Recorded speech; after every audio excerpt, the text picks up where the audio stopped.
They got to take everything down. No, you can leave them all there. No, you just can't handle them. Oh. You can have them all, in the background. I've been watching YouTube. It's funny, like no full auto fire now, unless it's scripted or something. Like, yeah. How do you scripted? Like, hey, I'm going to shoot full auto. Well, and I was watching Garand Thumb, right? And so he was playing with some select fire thing, and so they did a skit at the beginning where it's all like soldiers in battle. Yeah, if it's a script of you killing someone, it's fine. But if it's you shooting at the range. All right. You guys ready to go? Oh yeah. Okay, because we're already recording, by the way. Now that we've talked about that stuff. Anyways. So we're going to get into the main topic. Tonight we're going to be talking to Team Canada. Say hi, everybody. Hello. Hi. Hello. Hi. So Team Canada for the IPSC Worlds, they were shooting the PCC division. So who we have with us tonight is Melody. You might remember Melody. She's been on the show before, and she's been on the show with her partner, now fiance, by the way, Taylor. Taylor's been on the show. We were talking about it last night. I think he's been on more than anybody else who's ever been on the show before. People who are familiar with Slamfire may also be familiar with Wes Stevens as well. And for the first time ever, Everett. That is not true. He's been here before for 3-gun shows. Oh, Yeah. really? Yeah, he was on with me before I was a host. Yeah. Oh, you know what? Everett's been on the show before. I apologize, Everett. I thought you were a Slamfire first timer. Nope. No. I must not have been years ago. I must not have been on that show, or was I? No, you weren't on that one. Yeah. See, bad memory. I'm old. So why don't we get into it a little bit instead of doing a long drawn out bios, which are still okay, but let's get everybody to tell. Why don't you tell everybody a little bit about yourself, like where you're located? Yeah. So Everett, you've been on the show before. Why don't you just give people a little bit of a background where you're located currently right now? I'm located in Medicine Hat, Alberta. Been here for over 30 years. Family electrical business here. Also used to be an executive at our local club, Medicine Hat Rifle and Revolver Club. I travel Southern Alberta to visit Taylor and Mel quite a bit, and maybe every other year to see Wesley. But awesome. Okay. So Wes, why don't you tell us a little bit about yourself? Where you're currently located? I'm out of Regina, Saskatchewan, born and raised. Been shooting IPSC since 2015. Started running my local club here out of the Regina Wildlife Federation. Became an RO, black badge instructor, and in my free time, I just practice and try and get more people into the sport as much as I can. Yeah, thank you for that. And also Melody, why don't you tell us a little bit about yourself? Where are you located or currently right now? So I'm in Calgary, Alberta. I started shooting IPSC in 2022 when I got my gun license. And handgun has been my main focus. I started shooting PCC last year, and I was fortunate enough to go to the World Shoot this year. Now switching back, focusing into handgun to get ready for the handgun World Shoot in South Africa. Yeah, that's going to be, it's just right around the corner, isn't it? 3 months? It is 3 months away. Yeah. Incredible. The fact that you took up PCC in 2024, you qualified for the nationals, and then you went and shot, and then you're now representing Canada at the Worlds. It's amazing. Good for you. Taylor, why don't you tell everybody about you, where you're located? Tell us a little bit about your background in shooting as well. Okay, I'm also Calgary, born and raised. I started shooting. Well, I got my gun license in 2013. Didn't really do anything with it until 2016. Started shooting local 3-gun stuff, then started shooting province-wide 3-gun stuff. That kind of became my passion until the end of 2019. Everything was kind of, doing really good in the 3-gun world. Then that's when I met Wes. That's when I met Everett. That's when I met Justin, even though I didn't know it yet. And then I got my black badge in 2019 so I could shoot the shotgun nationals. Yeah. From there, I switched focus over at IPSC because our rifles were gone, and have just been in IPSC ever since. I've been competing in a lot of IPSC handgun matches. That's my primary focus. Then when PCC became a thing, I started doing that on the side, and I became a IPSC RO. I'm now an IPSC CRO. I'm a match director at Buffalo Target Shooters Association for our IPSC stuff. I've done stuff for rifle. I've done stuff for shotgun, done 3-gun. Right now it's just IPSC handgun. Yeah. And like Melody, we're heading to the IPSC handgun world shoot in South Africa in September. So that's kind of our primary focus now. Yeah, and it's really cool. This is the first and only year that there's been 2 IPSC Worlds that are taking place. And we're going to get into that just in a little bit too. For those people who are not regular Slamfire listeners, who would like to tell us what IPSC is? Because if you have been listening for years, you would have been regaled by Trevor and his IPSC tales. So who's most qualified? Yeah. IPSC is practical shooting, so it's International Practical Shooting Confederation. It's the sport of practical shooting, and practical shooting is a competitive shooting sport where you are solving a course of fire and obstacle course with a number of different targets out there, and you're timed. So depending on your score with your points on the target, that's divided by your time, and you get a hit factor. So you navigate a course of fire. It's a dynamic shooting discipline, which means you're running around, you're shooting in different positions, kneeling, standing, leaning, you're shooting strong hand, you're shooting weak hand, you're having to reload quickly, you're having to draw quickly. That in a nutshell is IPSC, IPSC. Yeah, it's lots of fun. It's dynamic, meaning you're running and gunning essentially. And it is shot all over the world. So that's why we have the worlds. Who wants to talk about the different disciplines? Wes, what about you? You want to talk about it? Yeah. So, I mean, I think there's way more than just the 4, but the big 4 would be handgun, shotgun, rifle, and PCC now. It all started with pistol, and I believe in somewhere around 2014 they started adding rifle, shotgun, and now PCC. PCC being the newest one, they squeaked it in this year with the same year as the handgun world shoot, mainly because of COVID. We just had to squeak it in, and they're all run essentially the same thing. It's all points divided by time. Highest hit factor wins, and you're essentially just running obstacle courses with guns and trying to accumulate the most amount of points in the least amount of time. Yeah. So one of the things that we've talked about is that PCC was supposed to be introduced prior to this year at the Worlds. And it was because of the thing that shall not be named that it was postponed. And now it was run this year. And again, so there's 2 Worlds that are taking place.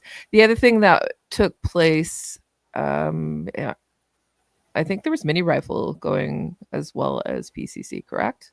Yes. Yeah. We didn't have. I know I was surprised we didn't have any Canadians, I think, represented in the mini rifle match. But that is one of the long gun disciplines that Canadians could still get into at this point.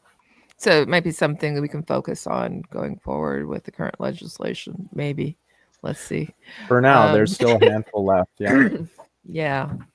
So again, if you have been sleeping under a rock and you haven't really had the opportunity, or let's say you're just new to shooting as well. Everett, do you want to talk about what a PCC is? So it's a pistol caliber carbine. Carbine. Major, carbine. It's been a long day. It's a French word. It's carbine.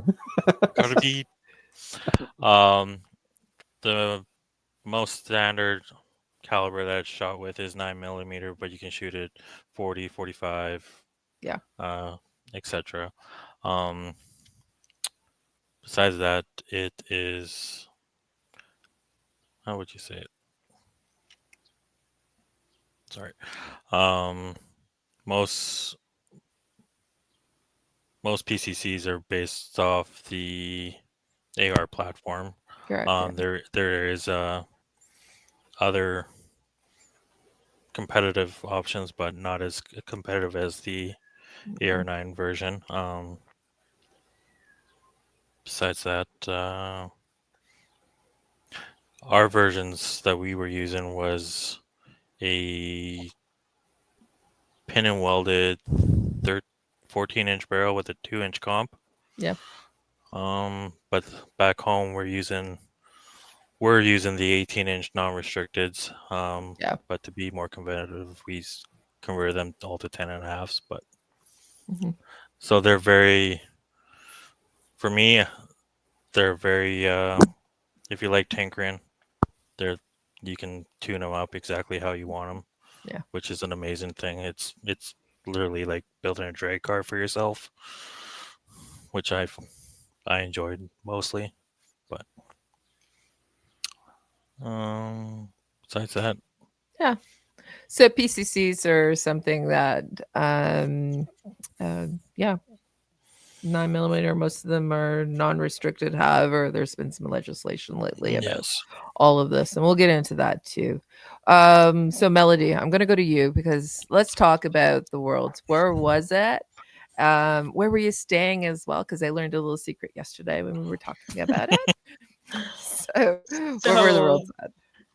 Yeah, the World Shoot this year was in Czech Republic. Yeah. So we flew into Prague and we drove to Znojmo, which was the town that was hosting the World's match. We actually stayed just over the Austrian border, like 50 yards into the Austrian border, which was gorgeous. Like the drive between the range and the hotel that we were staying at was unreal. But the Czech was gorgeous. It was the opening ceremony was unbelievable. Like just to see the scale of the sport, like as an international sport, just seeing there was over 55 countries, over 1,000 competitors. Just seeing everyone lined up for the parade and just country after country being announced. It was like our own form of the Olympics, which was really incredible to see. Yeah. Incredible to see that many people, all, I know we say it, like-minded people, but people who are participating, people who are sharing, people that are willing to support each other. And pretty incredible, eh? Yeah. Athletes. Yeah. So you did stay over on the Austrian side of things. I think it might have been a little bit nice. You got to stay in 2 countries or got to visit 2 countries. So maybe it was a bonus. I heard the beer was pretty good too. Yeah. So overall, Canada. How did you guys qualify? How did we qualify? Like, how did we make the team? Yeah. Tell us about a little bit about the process. So we had 2 past PCC nationals, one in 2023 in Halifax, and the next one was 2024 in Kamloops, BC. All of us obviously attended. Typically, we make teams for the divisions. For the handguns, it's your best 2 out of the last 3 nationals. That being because World Shoots were typically every 3 years. So we only had the 2, but there was enough to get an average. And so Taylor obviously got the top spot, and Justin was high up on the list as well, then myself, and then Everett also got in. So that was the official Team Canada, and that's how it came to be. Yeah. We were supposed to have we were. Did they pick a date for this year before the ban? I don't know. It was sad because my home club we put in a bid. We wanted to do PCC nationals, right? In Regina, and it all kind of just fell apart. But it was gaining momentum. It wasn't as big as handgun, right? Handgun, we have, I don't know, between 300 and 500 shooters at nationals for handgun, but PCC was right around. I think in Kamloops it was just over 100. So that's right what my club could accommodate. So. Right. So with the C21 that came in, so the handgun ban, I and I think we can all agree that there was an increase in the interest for PCC from IPSC competing as well, competitions. Competing? You made a Thank new word. you. I can't even talk. Competing? I'm competing. Jesus. Competing. Because you couldn't buy handguns anymore. So let's get into something different. And everybody was starting to turn to PCC. A few years ago, people were going, yeah, I'll stick with the handguns. That's from my perspective. But I think that everybody can agree, correct? And then once the C21 came in, there was a switch and people started to become interested in the PCC side of it. Is that what you guys started to see? I'll give you a great example. Tony. Tony's a great example. Tony, you don't have a handgun, do you? I do not. And Taylor was the person that inspired me into IPSC sports. But after OIC 2, which is equivalent to G46, the amendment that banned all the PCCs, now I have a full rack of guns that's not really IPSC competitive, so to speak. Yep. So yeah, like Tony got a sub 2000 and an F or the Kodiak, right? The K9. Yeah, I have a K9. Yep. And he was all set up to shoot IPSC, and then that got shut down on him. Right. Like he was a regular at our club shooting his PCCs, and now he's got nothing that he can use. Yeah. So, unfortunately, that did take place. Obviously, there's been some legislation that's happened recently, and we've been we've been vocal about it here on Slamfire and how it's affected our communities. But let's talk about how it affected you. So, prior to the Worlds, let's talk about how you were able to practice. What were you able to do? So, that OIC came into effect early December, and we had planned to train hard from January until late April when we left. Obviously, there's snow on the ground. It's -30 in Calgary, so that was going to be hard anyway. But we had planned any time that it was remotely feasible to train that we were going to train. And then our Raven that we shared got banned, and we thought, okay, we pretty much had to resign ourselves to the fact that we were going to this world shoot. We were going to shoot guns that we never shot before, ammo we had never shot before, and we were just doing it for fun, essentially. There was no way that we were going to be able to train properly. There's no way that we were going to be able to compete at the level that we knew we could. And I mean, partially that became the reality, but then there was one PCC left that became our training tool, and that was the Sterling R9. Sterling reached out to us, and they brought us onto the team, and they got us a pair of R9s so that we could train at our local club legally, right? And actually, get rounds downrange, get our movement practice in, get our, target acquisition, getting into position, target transition practice on, and that was invaluable. That's all that we were able to do was with that one PCC. There was no matches. All of the matches have been canceled. Nationals was canceled. We're not going to have any more nationals for PCC in the near future. So that was the reality for us, for all of us leading up to the World Shoot. Yeah. Great. So you're talking about J.R. Cox. He contacted you. Incredible support for firearms owner here in Canada, but in particular, you two in Calgary. And without him and his support, you wouldn't have been able to do any shooting. I know Wes and Everett, it's a little different for you guys. Can you talk about what your preparation was like for the Worlds?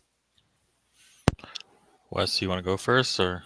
Sure, it's a little abbreviated, but so I basically, after the last PCC nationals we had, and after the team standings came out, and I made the team, I was super excited, right? So I was shooting an 18-inch FX9 non-restricted, and it was great. I really had no complaints with it, but I figured, making the world team, representing the country, you really wanted to get the most out of your equipment. So I ordered this, and it's sitting behind me. It's a 10-inch FX9 from P3 in Alberta. And I ordered all the parts to trick it out. And I had all the intentions of training with it. But before all the parts arrived, it was banned. So my training consisted 100% of dry fire in the basement that you see around me. And that was it. Reading books and dry fire. Wow. Yeah, there's a lot to be said for being able to pull that trigger, though, and the recoil and everything too with that, isn't there? Yeah, there sure is. Yeah. Yeah. What about you, Everett? What were Having you- your own gun, shooting your own gun too, rather than borrowing someone else's. Yeah. Yeah. Everett, what about you? For me, it was physical training, like getting into the gym, exercising, especially with my knee injury. So that was a priority to try and get healthy and whatnot. And then in February, Justin and I headed down to Florida to shoot the USA Extreme Open, where we borrowed some PCCs from Da Vinci so we could compete in the match. So that's how we made that connection. And besides that, just mentally trying to prepare with some dry firing and hoping for the best when we got there. Yeah. Yeah. So you mentioned Da Vinci. So here's what I know. I know that you guys had to rent some guns when you got to the Worlds, correct? And Da Vinci helped you out. Yeah.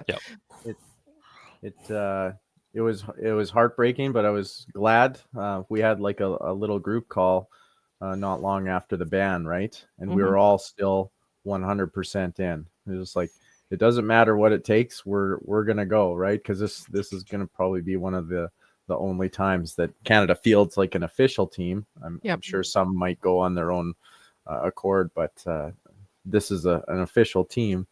So Everett and Justin were nice enough to connect with Da Vinci, and I'd heard of Da Vinci before because I shot the extreme match the year before, and I was I was squatted with a bunch of UK shooters, and they were all shooting Da Vinci. So David from Da Vinci is well known for kind of arming foreign people for matches, and because it wasn't just Team Canada at this match, he had Pelican cases, and there was at least there's a handful of teams that were shooting all Da Vinci, and the guns ran flawless. Yeah.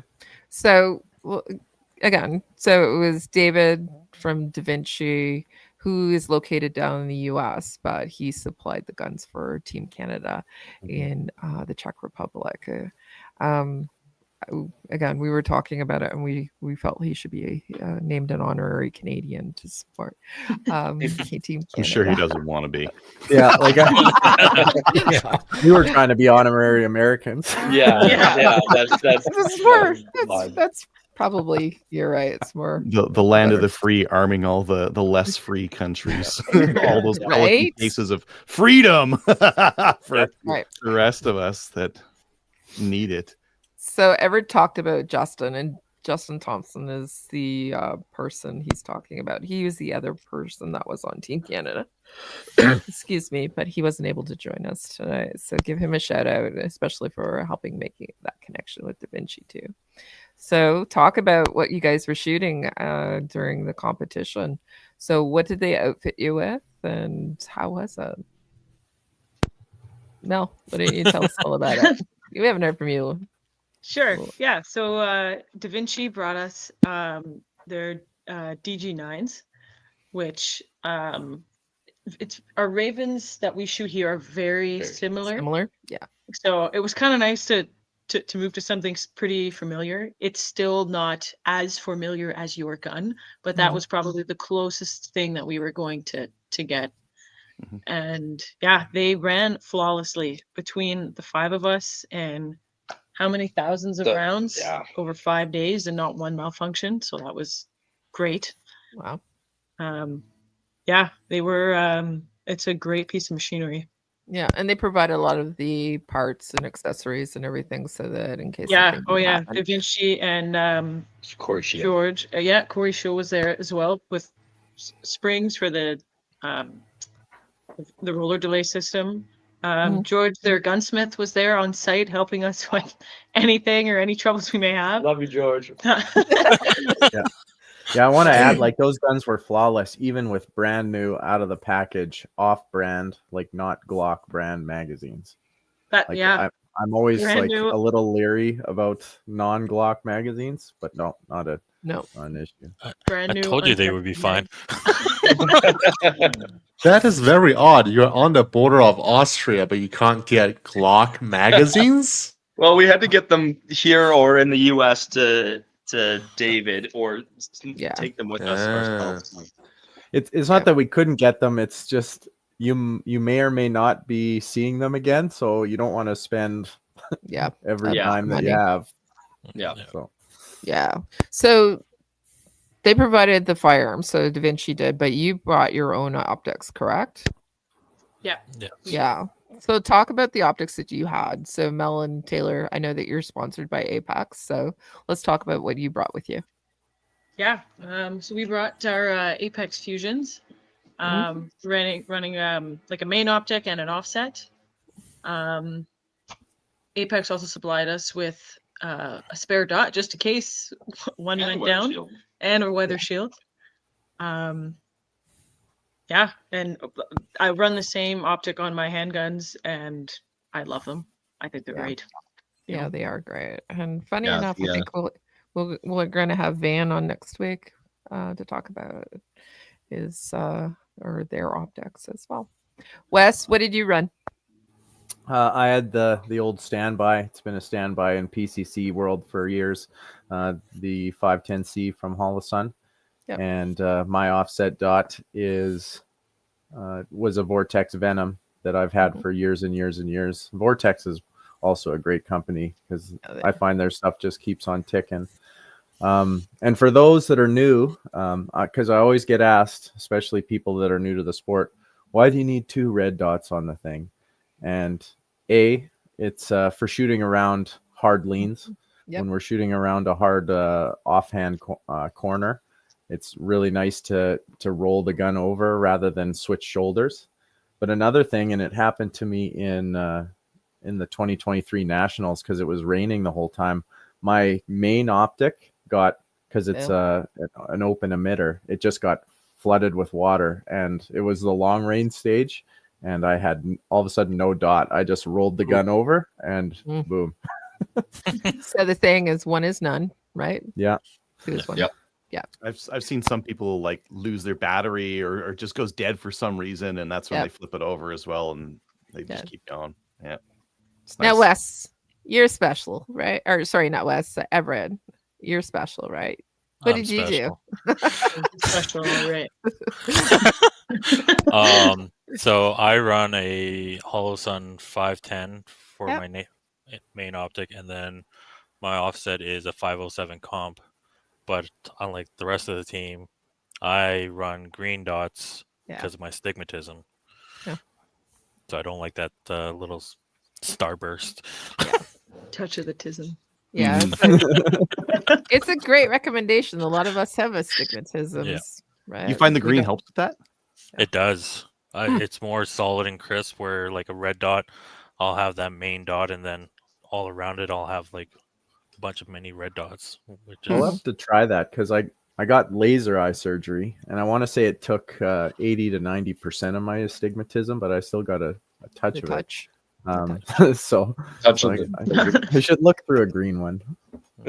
Yeah. But look through one, because I had the same issue with like a astigmatism, and I got LASIK, and Mhm. the green dot I didn't find was any better. Okay. Maybe So- Everett is just special. Always have been.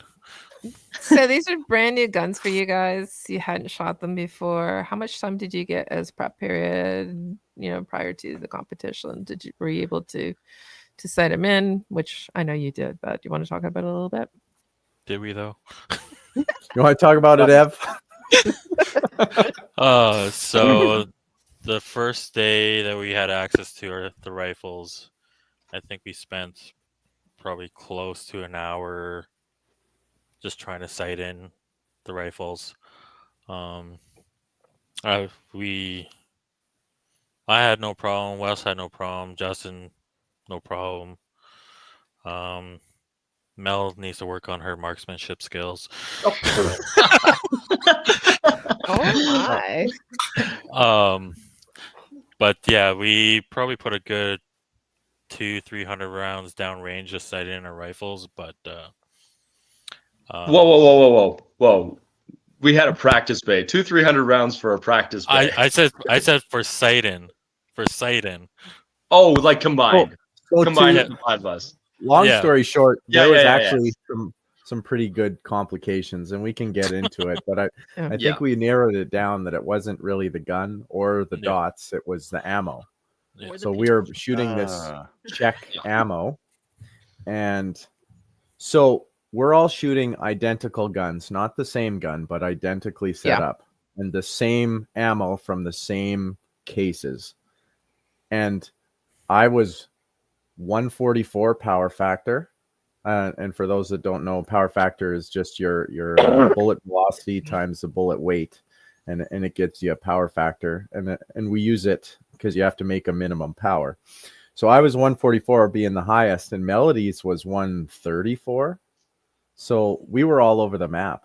Yeah. And they should have been pretty Consistent. close. Pretty close, yeah. Yeah, and that's one of the things that after talking to you a little bit, it wasn't the guns, it wasn't the optics. I think that there was some challenges with the ammunition, is what I'm hearing. Mhm. So that Yeah. your power factor was all over the place, but then accuracy was as well. Yeah. Oh, yeah. So I've got a picture of the best group that I could possibly get out of mine with like a 25-meter distance was Mhm. about 4 inches.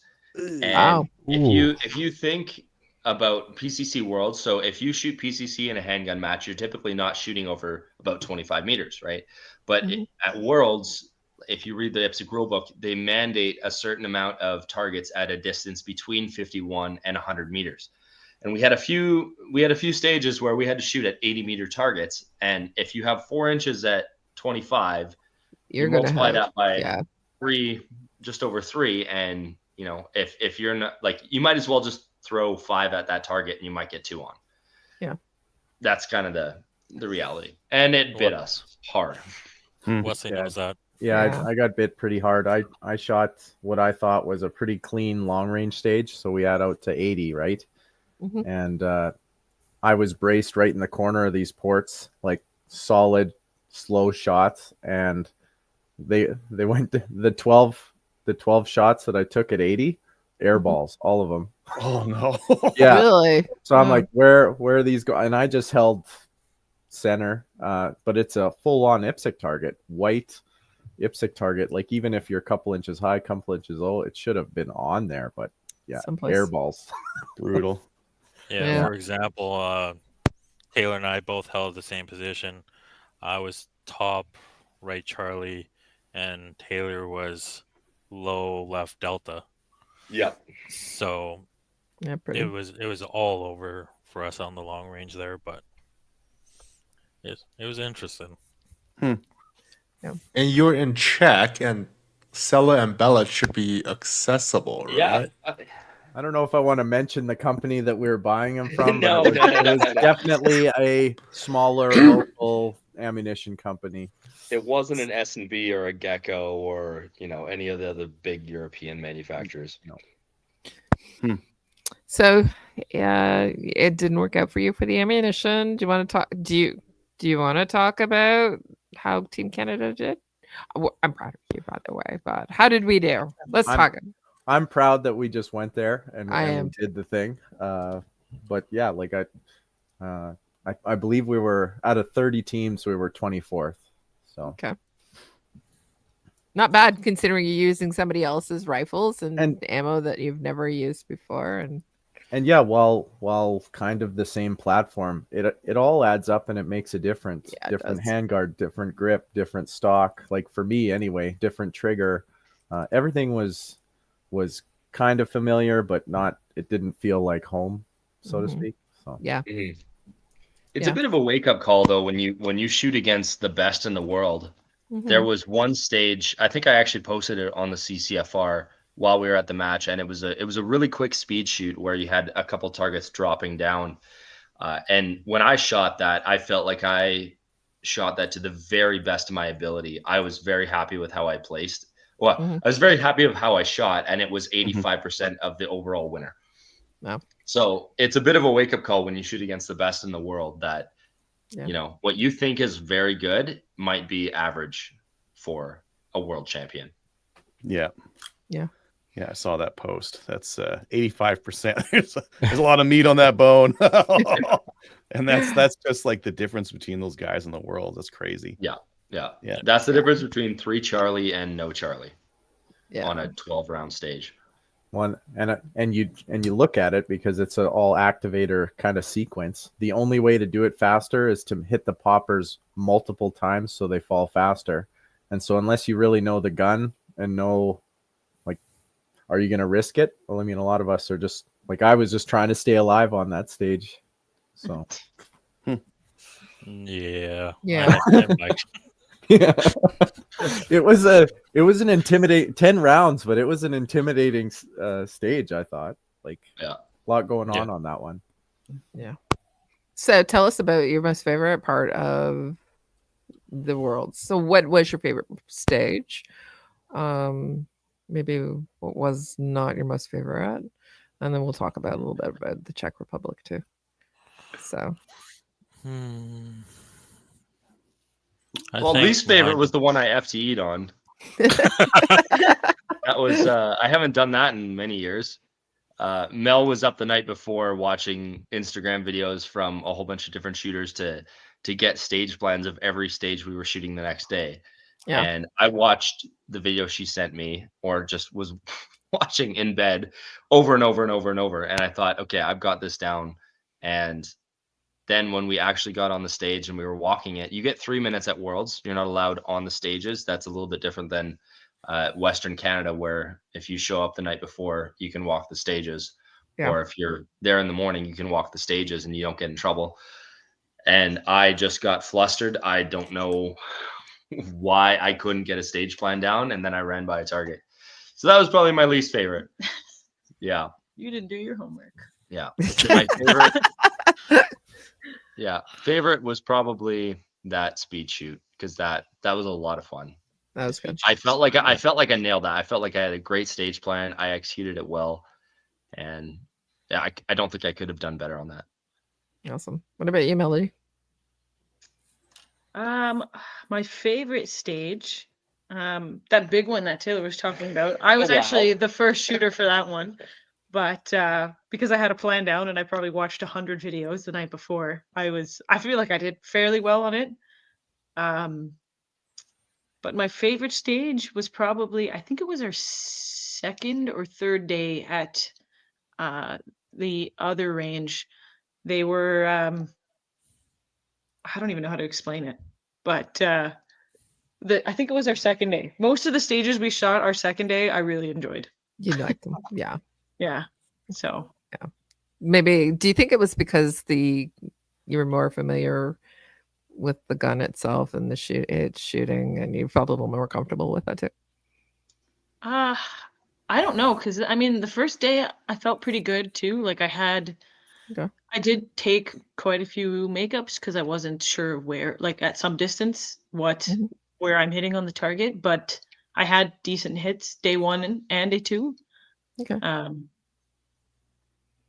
But yeah, I don't know. The stages on day two I just found were were fun. Like they were fun to shoot. Okay. There was a lot of moving, a lot of leaning, like walls, like running around. It was a bit of a memory stage, you could say. Mhm. So they're a little more intricate. So that this kind of adds a fun aspect to it. But yeah, I found those were pretty fun stages. Awesome. Okay. What about you, Everett? What was your favorite and least favorite? Ooh, I think my least favorite was probably the stage that Taylor hit 85% on. Oh no. Yeah, I think that was the stage that had the most mics. But no, I think my favorite stages were the 40 round stages. It was it felt more like you had to be on your points, hit your positions. And for me, it was more mine than a speed shoot. Yeah. Especially for me, that's where I was more comfortable, especially dealing with a knee where I couldn't run like a baby giraffe like somebody else on the team, but but overall, I think day 2 and 3, those stages I really hooked up on after day 1 of just getting used to the rifle and getting that subconscious, like, okay, this rifle's going to work. Just get to work and just focus on stages now. Awesome. Wes, favorite, least favorite? Start with least favorite, and it's probably kind of obvious. Is like I zeroed that long range stage, so after that I was a little bit more cautious, right? Like I was, and this is what you should not be doing as an IPSC shooter is when you shoot at a target and you're looking for your hits just to make sure they're on the target. I was doing that a lot on day 2, but I got over it, and then my favorite thing is, especially in the last 3 days when we're getting kind of used to these guns, it was like no magazine reloads or very few, right? And especially the bigger the stage, the more it is apparent, because you get more into what those PCCs are kind of can do and are made to do is shoot really fast. I always liked it because it's kind of like you can go open gun speed for a fraction of the cost.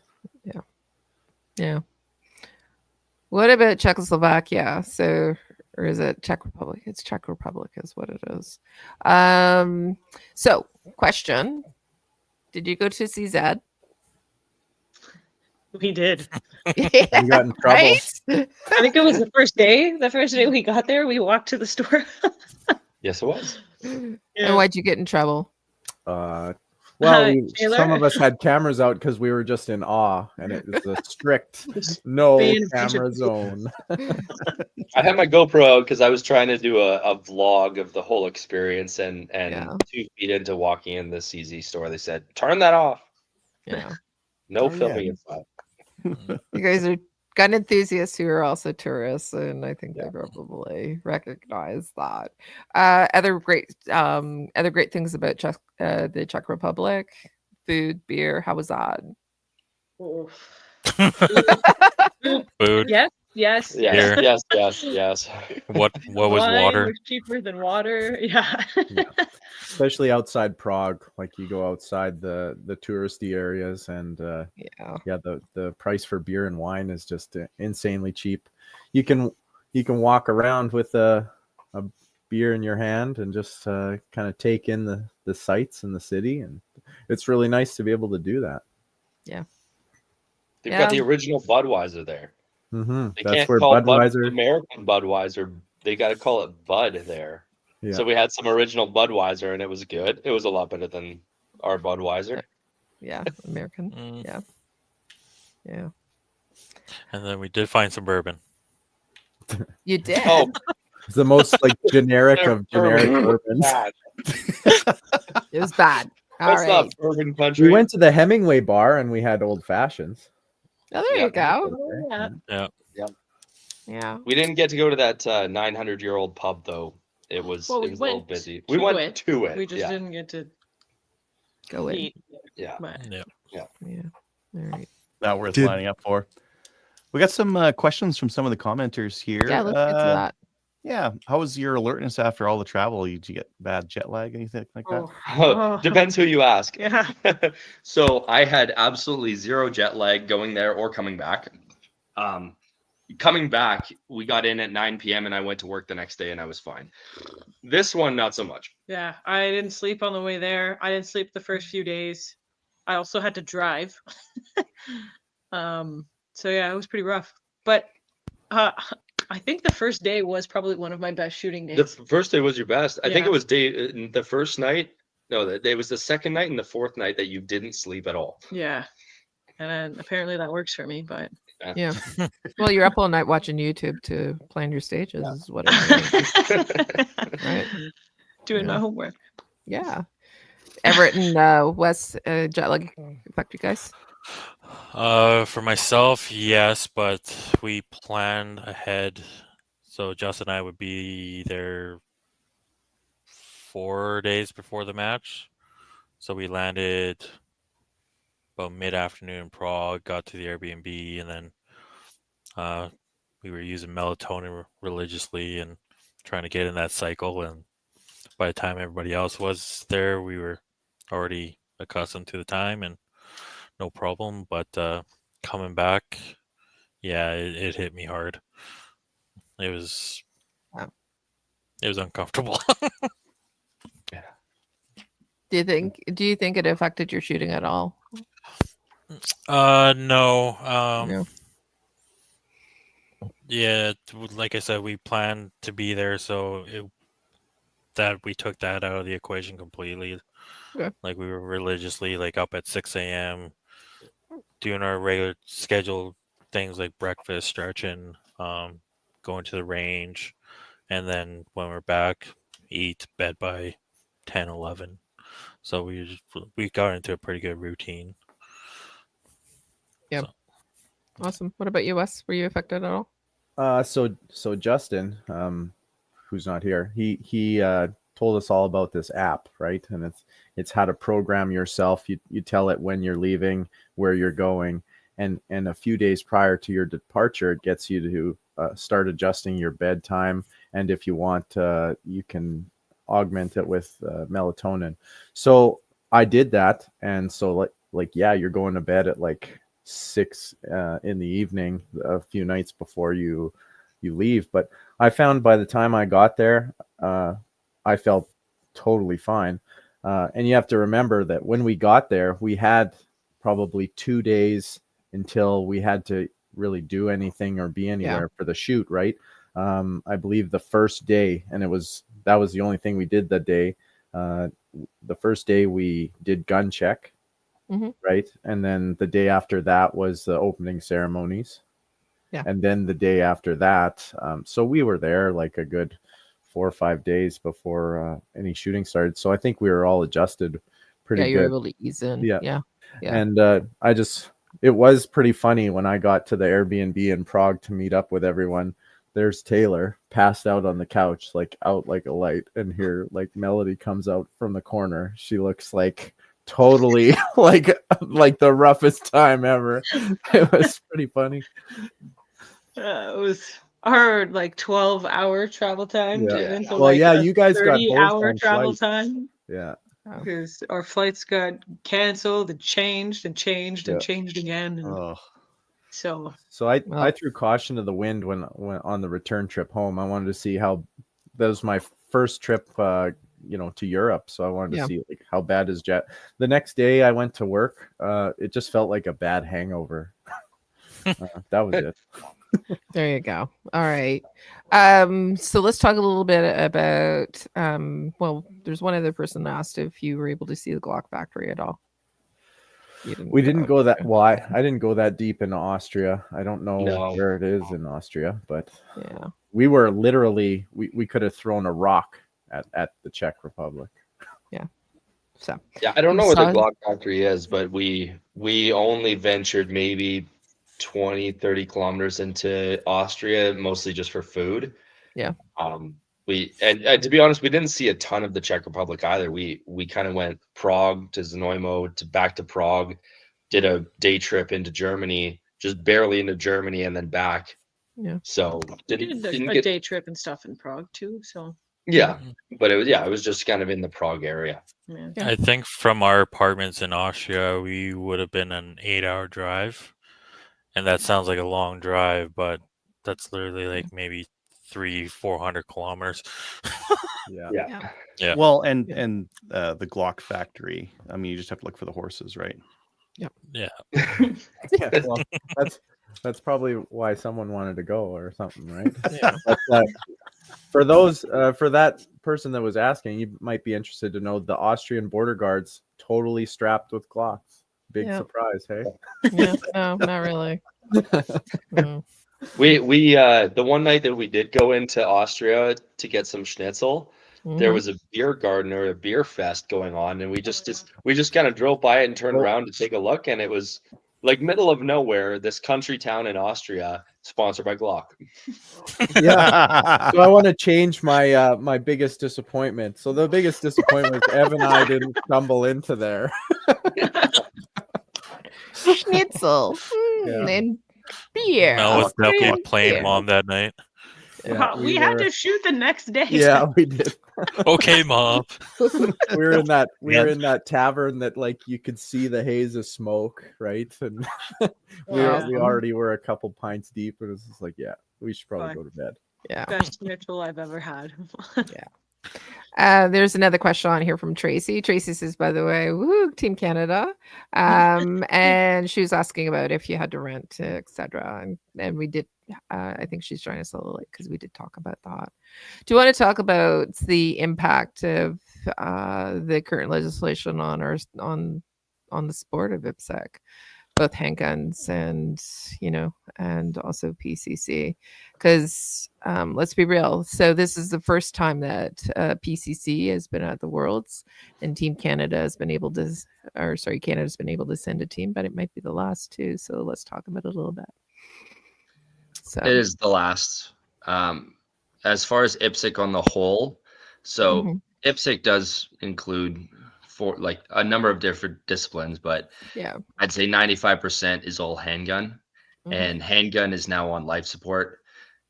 Like we've said before, PCC was the only opportunity to get into the sport because typically PCC is shot with a handgun match. So as I said before, Tony was a great example of someone who's trying to get in after the 2020 ban and after the handgun freeze, and now that's been cut off. So it's a grim reality, but yes, IPSC is on life support now until we get a change in legislation. From everything I've heard from our black badge instructors, they had regular students for the past couple years, but now it's starting to taper off. So the people who are in the sport right now, anyone who got a handgun and wasn't an IPSC shooter before can become one, but that pool is running dry. There's no new shooters coming in. Anyone who's heard about the sport in the last couple of years can't get into it.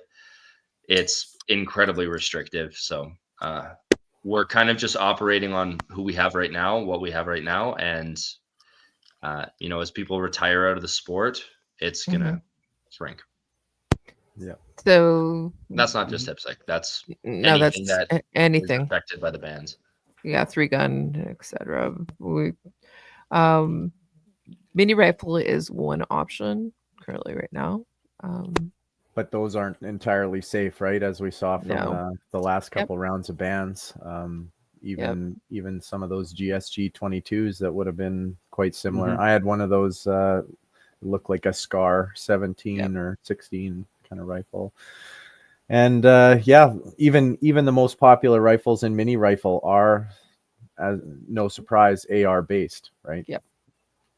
Yeah. So what can we do to help? Vote. Vote. But I don't know when the next time that's going to happen is. Same as always, write your MPs, especially those people that are in a liberal riding, because I kind of think that you're just preaching the choir. Still do it, contact your MPs, meet with them, but it's just that much more effective if they happen to be for the Liberal Party who's in charge right now. So Yeah. Because a lot of them, they just don't know. Like, no one knows this exists. They don't understand the impact it has on the sport. They don't understand the scale of the sport. You know, like it's like I always joke about. It's like the world's best kept secret. I know, right? that's another thing that could help us. Like and comment and share anyone that you see that posts anything from an IPSC match, especially these world-class events. Get it out there. Like that's another good. Share, be loud. Keep your IPSC membership current too.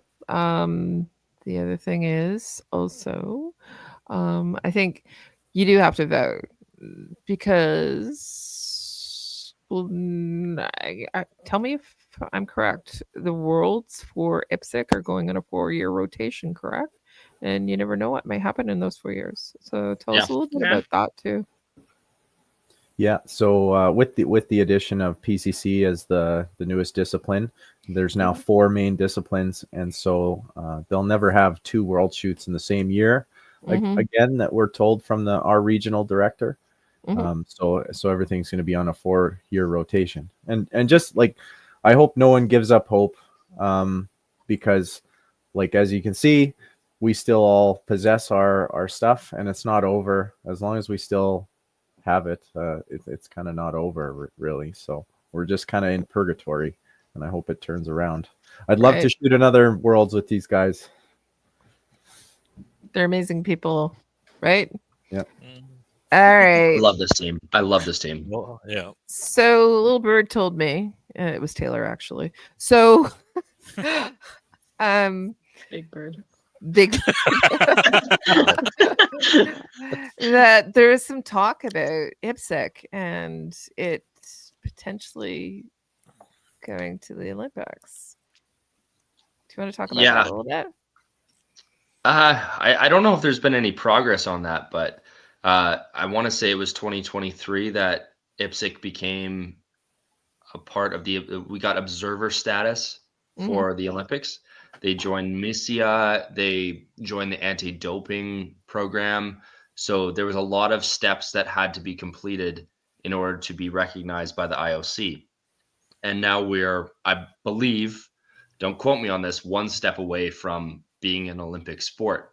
It just, I've heard that there had to be 75 member countries represented at your biggest championship, so the Worlds. And I think the last time that we had the World Shoot for handgun, there was maybe 2 or 3 countries shy of that threshold.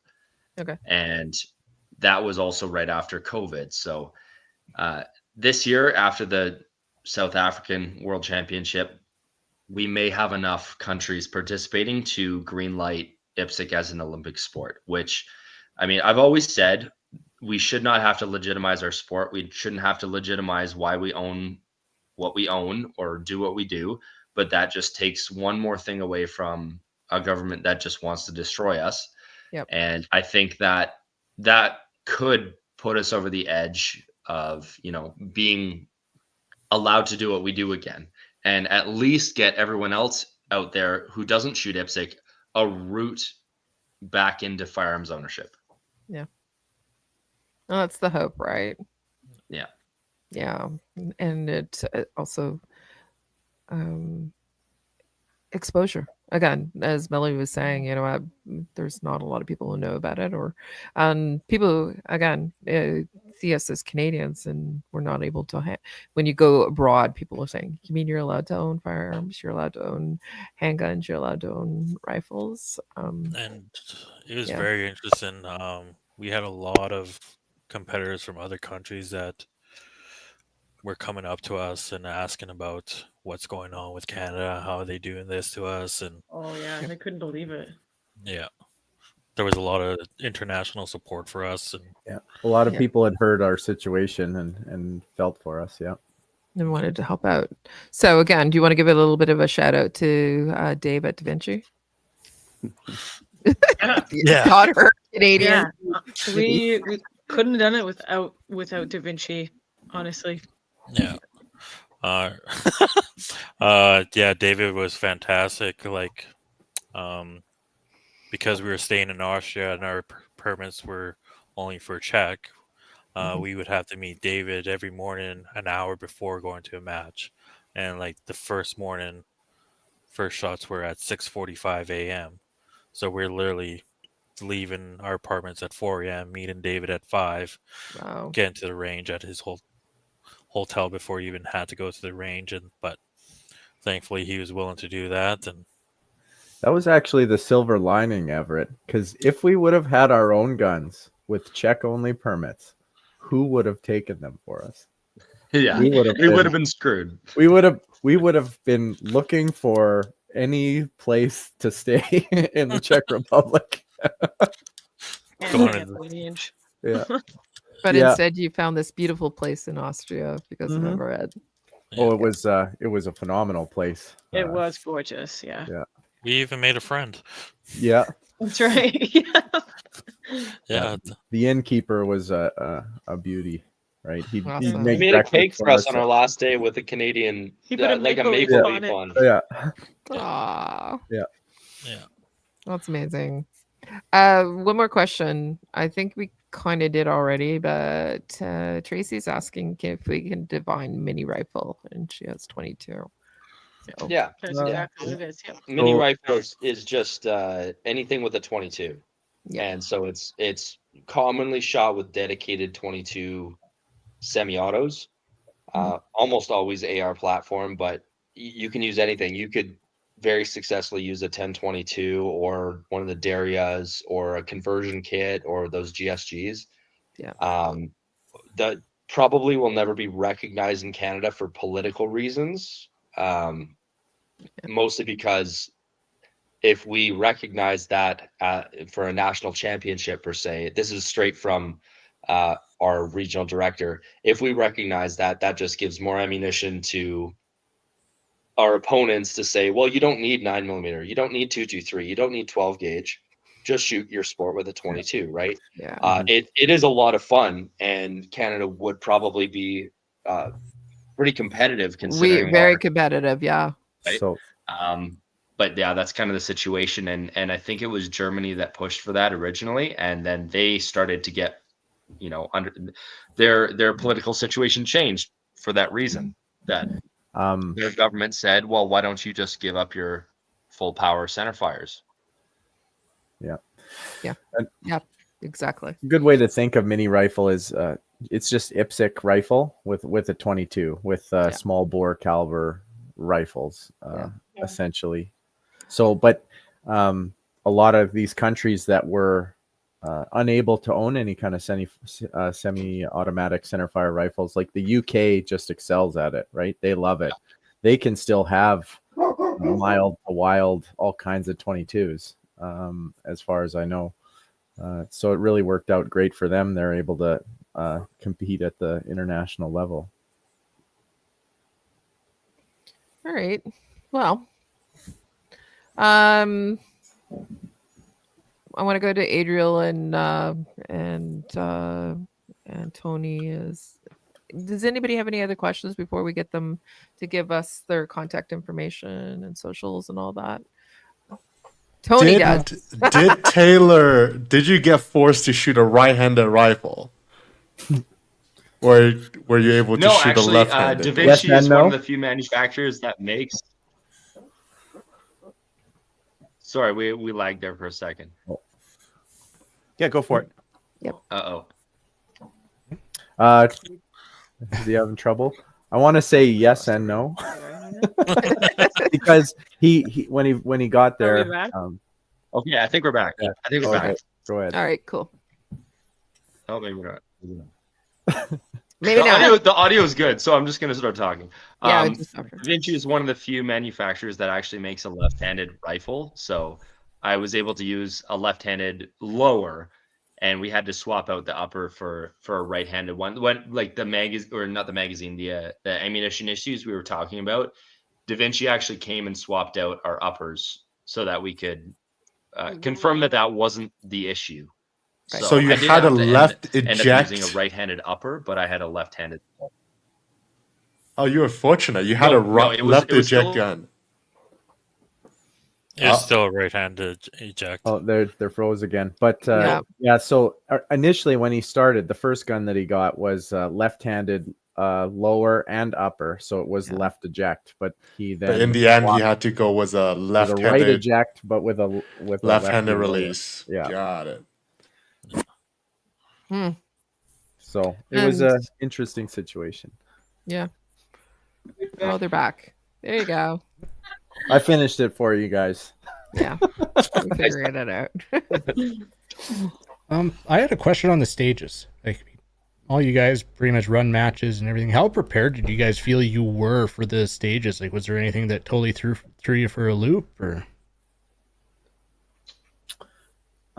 So as a guy that puts on matches, I thought I'd be going and seeing the stages at the World Shoot and being overwhelmed or just kind of like, these are going to be crazy because this is a World Championship.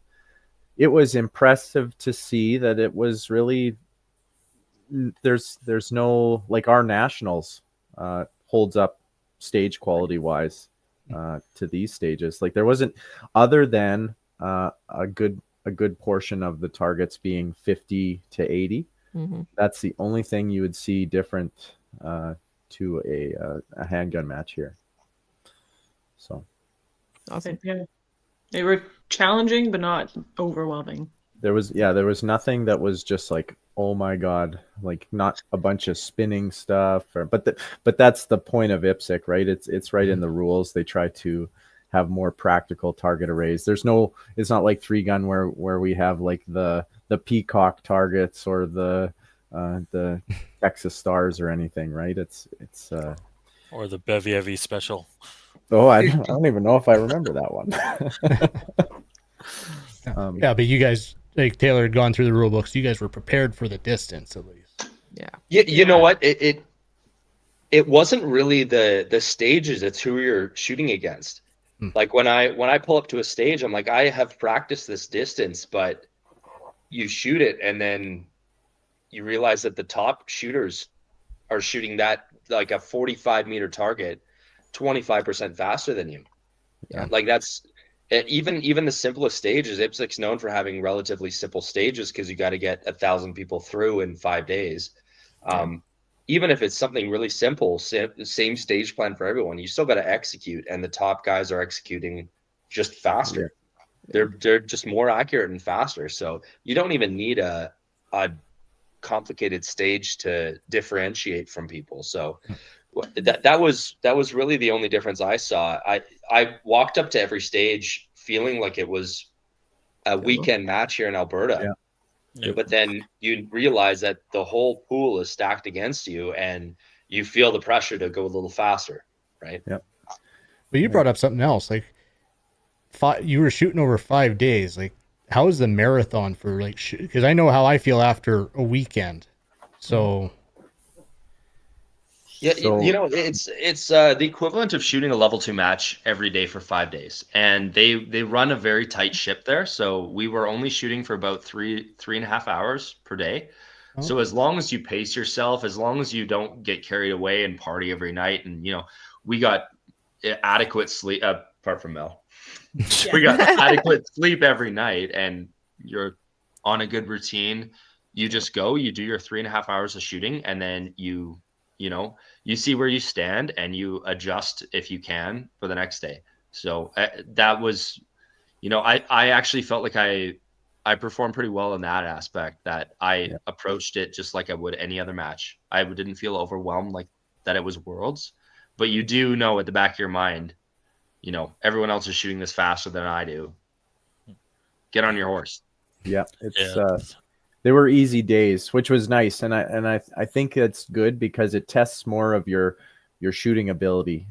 Everyone's on the same playing field, whereas you go to a USPSA match down south, and the last one that I shot down there, it was 11 stages, and all of them were like 25 to 32 rounders, and you were on the range from 8 in the morning till 4, and you were just beat.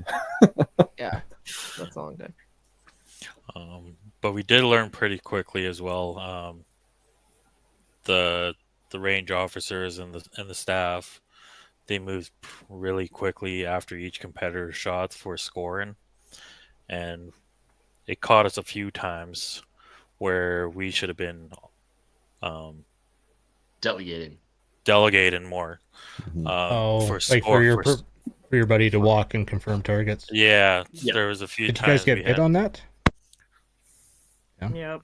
Yeah. So we learned pretty quickly, like as soon as we're done shooting, get our gear back, get back up on the stage and support our teammates, even our other squad mates. Like we were helping each other, making sure all the calls were there correctly.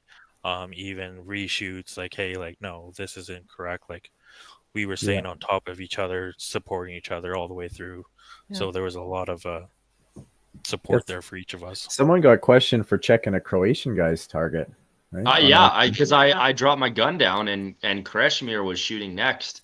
We shot with the Croatian team, and I stepped forward through the gates, and the RO was like, "What are you doing here? You need to get back." I said, "No, I'm his delegate to check targets." And they said, "For the opposite team?" I'm like, "Yes, we're helping each other out. We're on the same squad." That was shooting community, right? Yeah, I wasn't used to that mental part of it where you have to be watching the ROs like a hawk, because it's not like self-resetting. It's not a work shoot schedule. It is the 4 ROs on that stage are taping and scoring everything. So if they mess up, it's up to you to determine that they messed up, or else you just wouldn't even know. Yeah. Oh, okay. They call a mic and they'd be like, "Well, you didn't have a delegate here. You don't get a reshoot. You didn't get to see it. Well, you should have had a delegate here."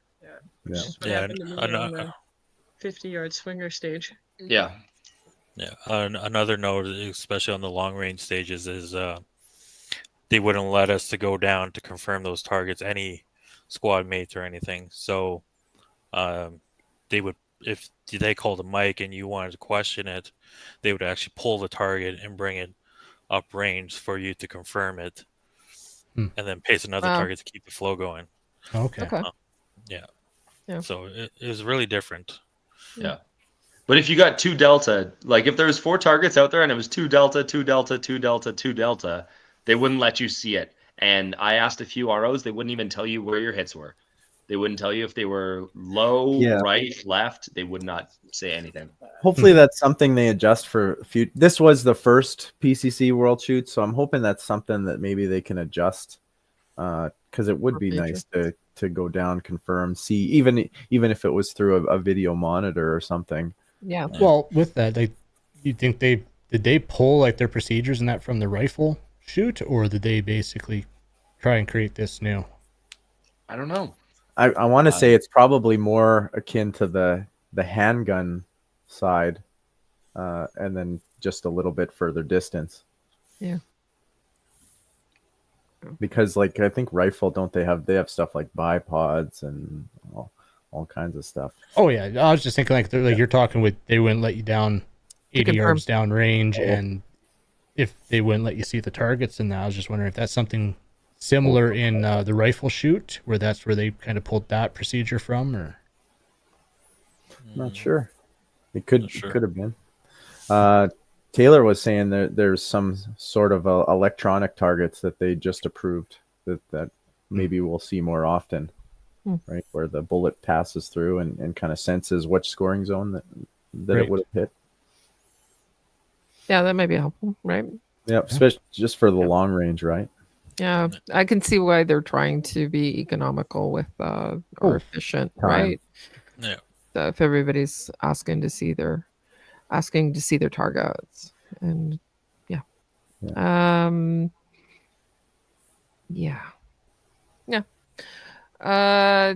some of you are sponsored shooters, so do you want to talk about your sponsors? Because without them, you wouldn't be able to shoot. So, Mel, I'm talking about you.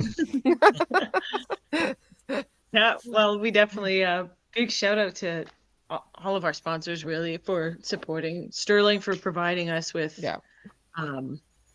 PCCs that we could train with. Apex for providing us with the dots and spare ones.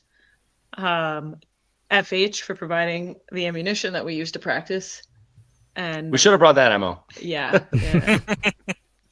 double tap. Also, double tap came in huge, like weeks before we left, because I somehow managed to crack all of my mag pouches on my current PCC belt.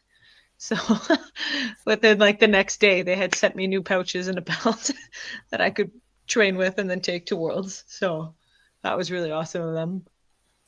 And yeah, tape, tape, because we shoot white targets. We don't really have white tape. We have endless brown patches, but yeah, so they sent us thousands of patches of white tape that we could use for practice. We got a lot of support from like Van and Carly of Apex. I was getting constant texts. What do you need? How can we help you? You're going to Czech right now. Like, what can we do to help you? So they always had us at the back of their minds, and that was really special. As you know, it made me feel like we had the whole country behind us, just having people text us, and it was the same with FH and James and Mav from Double Tap, and JR from Sterling. Like everyone was just, it felt like we had a whole team on our backs behind us, pushing us to the World Shoot.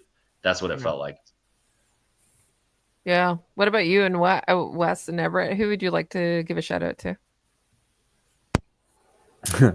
Well, just kind of my close friends and family, like my local club here. They really helps support me, giving me more training time, and I use the targets. I use the we have ample white pasters, but I was just flipping the targets around, and I burned through a lot of white pasters. Just to get used to. It doesn't make as much of a difference as you think. At least I didn't find it. You shoot those ones and you don't shoot those ones. So yeah, you didn't buy the special paint. I didn't buy the special yellow paint. But then my other, I would like to thank my spouse, Erica, because she was right beside me, supporting me all along. So it's nice to have a good partner that's supportive of your endeavors.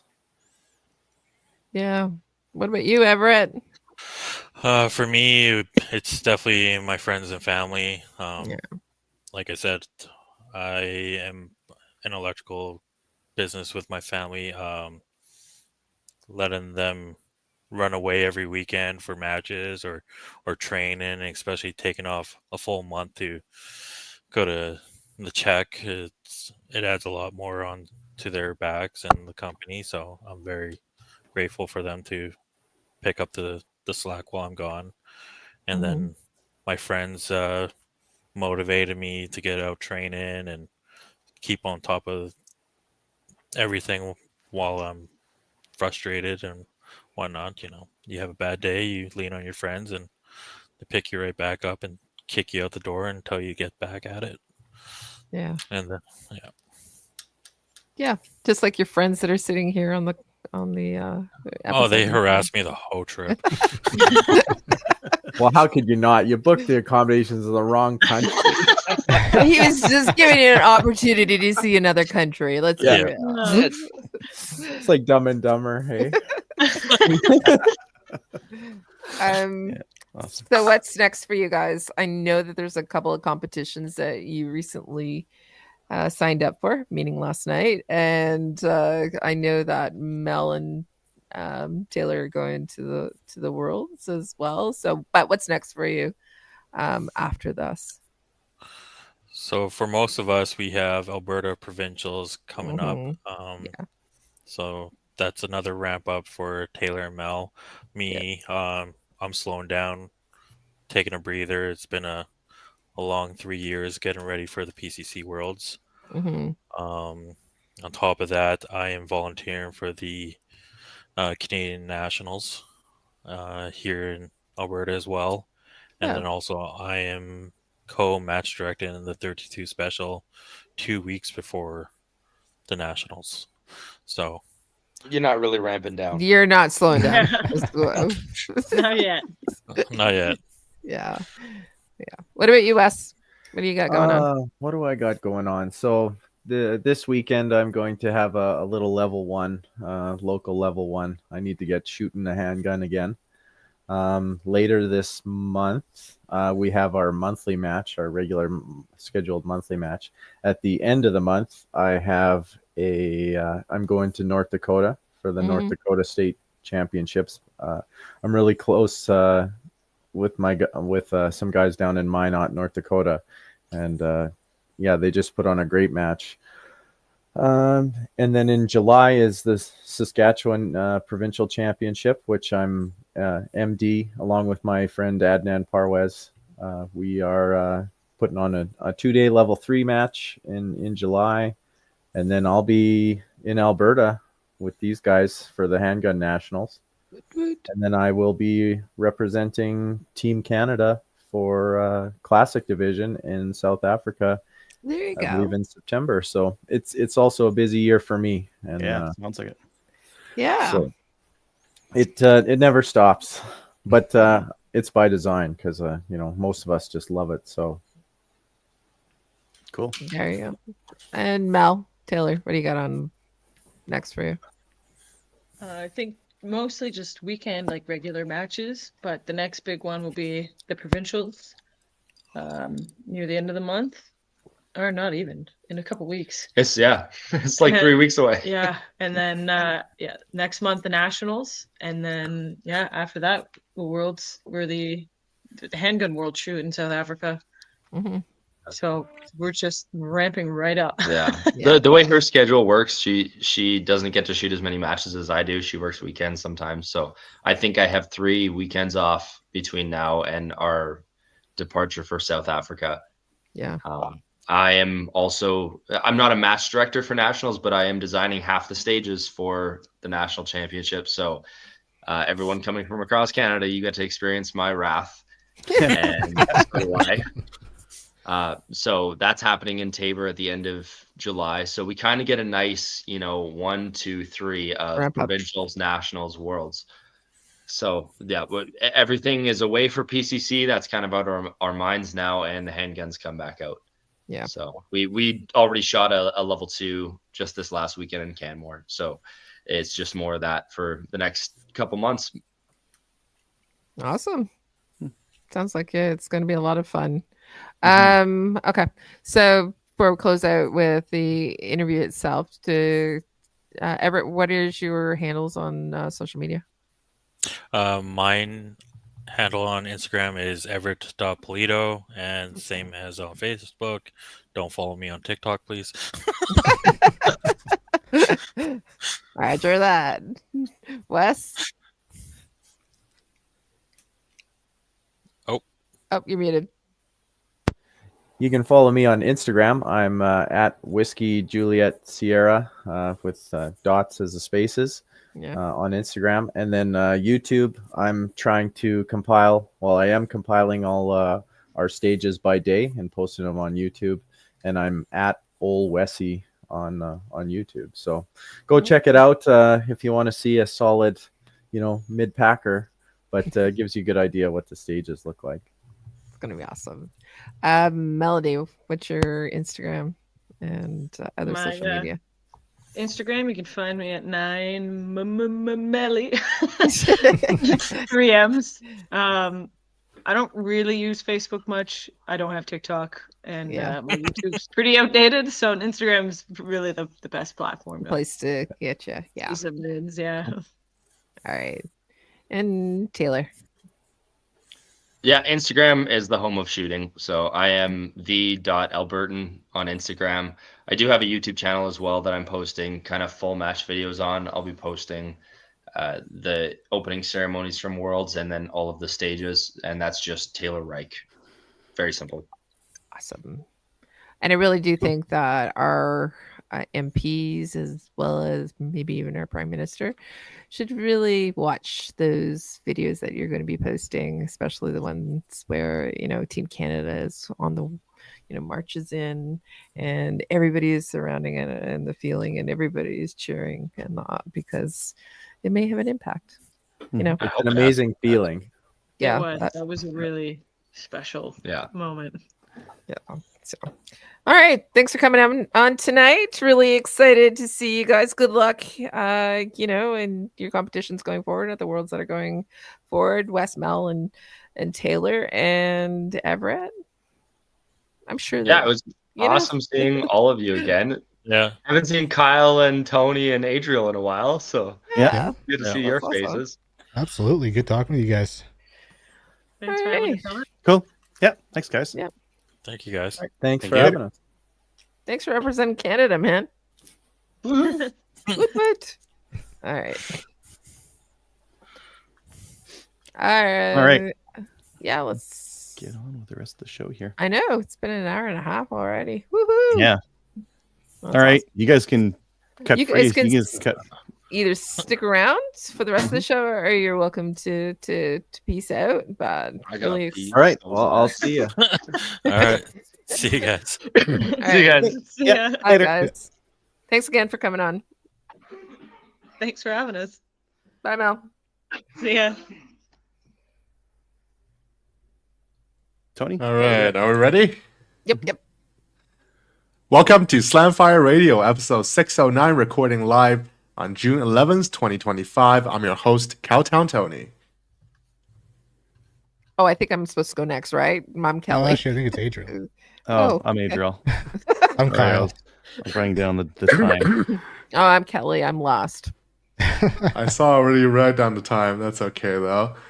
We're going to start with what we did in guns. Let's go with Kelly first. Kelly hasn't been on for a while, I don't I haven't think. been on forever and a day. It's because I've been sick and I also been in Alaska. So I haven't done a lot in guns other than I am going to be helping out this weekend at a Maple Seed event.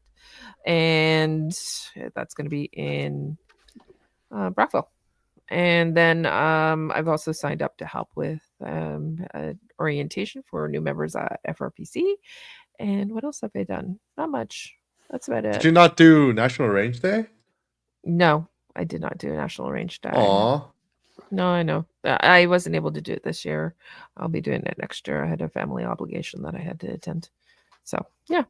Anyways. All right. What did you do, Adriel? A couple things. This last weekend, I did a private pal and a maple seed. The private pal went well, and the maple seed was good too. It was at Rocky. That's the first time we've done a maple seed out there, and I pressed my oldest son into service as a helper instructor, which went pretty good. He's Awesome. he's pretty deep into cadets, so he got onto the get your elbow under and hold the trigger back and all those common things that we've got to do as Maple Seed instructors. Mm. Well, Yep, he's I'm on also board. attended Maple Seed as well. Yeah, he's been to a few. Yeah, A couple, just one or two. yeah, one or two. He we'll could say. probably teach it himself. I got him to do the bubble, and he did it Did you? pitch perfect. Yeah. Awesome. Yeah. So that was last weekend. I went to Cabela's, so for the Father's Day weekend there, they had their gift cards on for 10% off. So I went and bought a few, and while I was there, I'm like, you know what? I should go take a look in their used gun area, and they had a couple of guns that were Priced well. I couldn't refuse the deals, so I might have purchased a couple of guns. They had a Savage Stevens 200 in 2G3, and that was for $260. Whoa. Yeah, and then they had I'm not going to show them because we're on YouTube here, but a 7mm Rim Mag 111 Chieftain, which is like a nicer finish, kind of like a blued finish and whatnot, for $360. Whoa. Okay. Yeah. That's pretty good prices. Well, I'm going to use that Chieftain for like a bolt action PAL gun. I think the other one, one of my buddies is already like, hey, you want that? I'm like, you can have it. I had to buy it because it was a good deal, but I'm willing to sell it to a buddy of mine. But the Chieftain will be great for like a PAL rifle. It's got a detachable mag. It feeds nicely from the top. It's a modern gun. It's got an easy use safety. Like those are all good things for a PAL rifle. Red mag though. Whoa. Well, I guess you're not shooting it. No one's shooting it. Yeah, they're just loading the cartridges in. The cartridges are nice and big and chunky, and they load really nicely. Have in a there. belt on it. Do they understand how that works? They don't need to. It'll work. It'll just work. Don't worry about it. Whereas I have a P14. You can rim lock it. If you have that top round in front of the round underneath, it rim locks 100% of the time. Whereas like the 303 Savage, the Savage 99s, they don't care. They don't care about rim lock. They deal without it. And this thing even with the belt, it's not going to matter. So that's I think that'll be nicer for people to use, which I'm looking forward to. Speaking of, I'm gonna have this weekend here. I'm gonna do a range visit on a Friday, and then our pal Saturday, Sunday. So I'll be camping at the range again. This has been 4 weekends in a row. Are you even gonna pull the set down? I don't know about the 21st, 22nd, but on the 28th, you're back out there again. I'll be out there until July. But not there specifically. I'll be at a range somewhere until late July. I think is the first time I've got a gap right now on the calendar. July 26th, 27th is my next gap for a non-shooting, non-range weekend. Good for you. It's not going to stay a gap. I know. No, it's not. Someone's going to go in there. You're going to fill it. Yeah. Sure, why not? Yeah. Or something like that, I'm sure. Mm-hmm. So that range visit, I'm probably going to fire some of these guns just to shoot them once before I disable them. And I'm also working on, I was talking to some buddies of mine. They're like, why don't you just do this PAL thing for permanent? And I'm like, I don't like the risk around the government, changing things, and it is too high. And so I don't really want to, but I was thinking more about it. Like, well, I'd need more courses. I'd need more courses that people can do other than just PAL or PAL. Mm-hmm. So one of the ones I was thinking about was like I had some students ask me about this a gun cleaning class. They're like, how can I get my gun cleaned? I'm like, I don't really want to clean guns. And you can take it to a gunsmith, but it's going to be like $100. I don't even know, because I wouldn't even dream of it, but like $100. $100, yeah. Yeah, probably like $100 if you take it to a gunsmith. So I was thinking, what if instead of that, what if I offered a class, like a 2-hour class? You pay me $100. I'll show you how to fish. I'll show you how to clean your gun, and then you can clean that gun, and you can clean the other, and you can clean other guns. So I've started to put together a course curriculum on that. Cool. I don't know if it'll be popular or not, but the way I'm figuring, like $100, and you'll get a free little can of Ballistol and some other little knickknacks like a toothbrush, and I'm not gonna do a rod or anything like that, like a rod kit or a pull through kit. They can buy that on their own.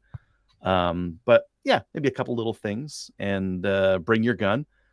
And at the start of the class, I clear all guns, no ammo's there, and we clean some guns. Mm-hmm. Yeah, good idea. I like it.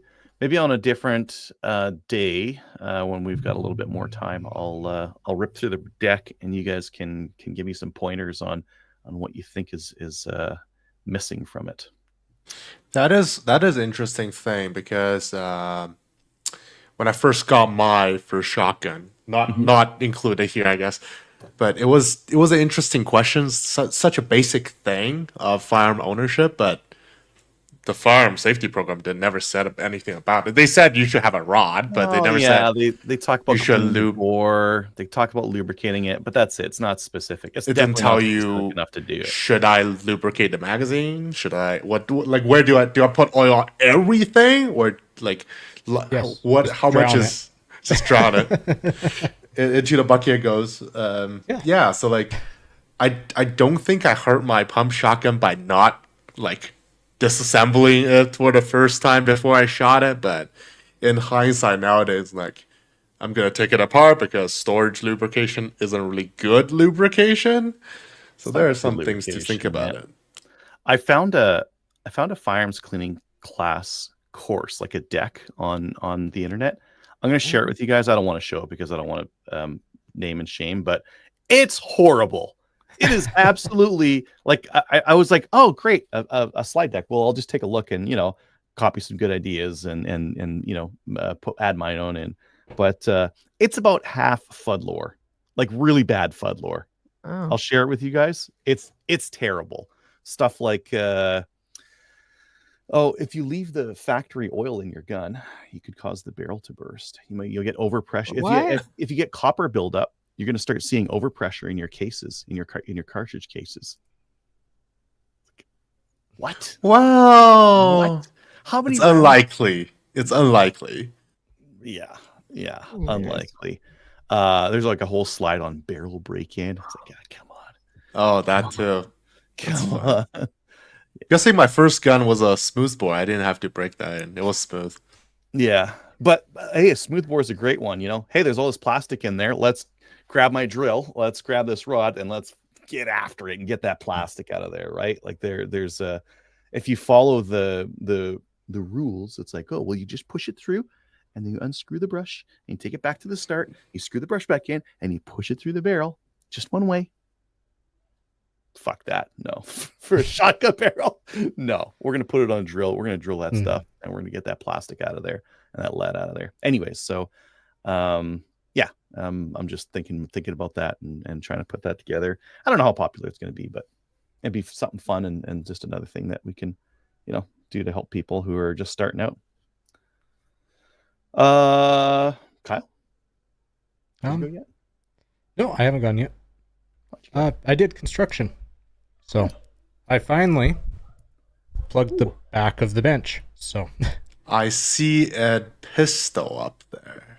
Yes, there is an AR pistol up there. Stop bragging. Oh, there's multiple ARs on there, just saying. Yeah, I know. So, Stop bragging. I have an AR SBR. We're just over here. Haha. So yeah, that's pretty much it. That was Saturday. We were sitting here and Gage helped me build that. And after last week we were talking like I should really see how much that's going to cost and just do it. And so yeah, got that done. So now I start doing some more organization and I'm going to start getting to the range because I need to end the drought. And I have nationals coming up. So. It has been a while since I've shot. So I think last time I really shot, that was Texas. So been a while. Yeah. So I need to get stuff ready and get to the range.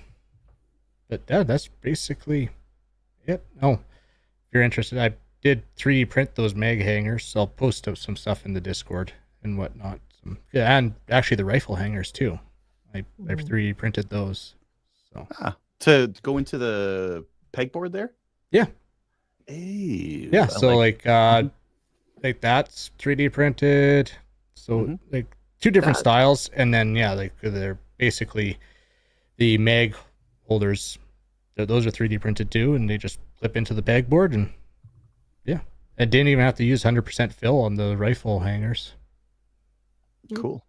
So yeah, but I'll post files in Discord here at some point. In the 3D printing section. Yeah. Awesome. It's awesome. So I think that's everyone, isn't it? Yeah. Nope, I haven't gone. Oh, Tony's Tony. I just have like 2 things to say. Went to National Range Day, pretty good weather before all the smoke rolled into Calgary, and now you can't see. Now everything's on fire. Yeah, you can't see 2 miles in front of you. It's really, really bad. I guess I don't shoot long range sports, so it's okay. Well, I finally sent my Savage out for warranty work. They were kind enough to send me a UPS label, so carrying a big box, all papered up so no one can see what's inside, bolts out, safe storage condition. Just carrying a very awkward big box into the Walmart because that's where the UPS is, and no one said anything, so no, it's all good. I guess my only long range gun is gone too, so the weather won't impact me at all. Everything's great. Yeah. Unfortunately, we had a match cancellation for our shotgun match this weekend, so I don't think I'll get to practice more shotgun shooting before the Rimfire Madness, but I should probably do some more loading. It's probably a good idea. Yeah. Yeah. Awesome. Sounds like you had a pretty good week. Not too bad. Okay. All right, let's go to upcoming events. Maple Seeds. 30 days worth, please. Sure, why not? June, hey Rocky, that one's done. Brockville's coming up. I imagine Kelly's going to be at that one, right? I mentioned am. that. Yep. Yep, and there's still spots available on the line if people want to go. And, Really? Yeah. Stittsville is the weekend after that. That'll be a double header. Yes, it is. Is it Havelock or Havelock? Havelock, and it's in New Brunswick, people. It's not in Ontario. Close enough. Close enough. And the same day, I'm going to be in a different area. So I will be in Blue Mountain. Blue Ridge Sportsman's Club, which is in Blue Mountain. So I'll be there at that one. Weekend after that, I'll be in Vermilion, and someone will be in Sackville. Will you be in Sackville? You won't be in Sackville. No, Sackville is also in New Brunswick.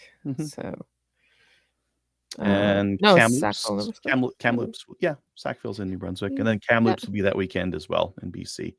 So we'll have Alberta, New Brunswick, and BC all in that weekend there. Yeah. And then weekend after that, Tabor, Lower Trent, Bonnyville, and North Peace Rod and Gun Club. Yep.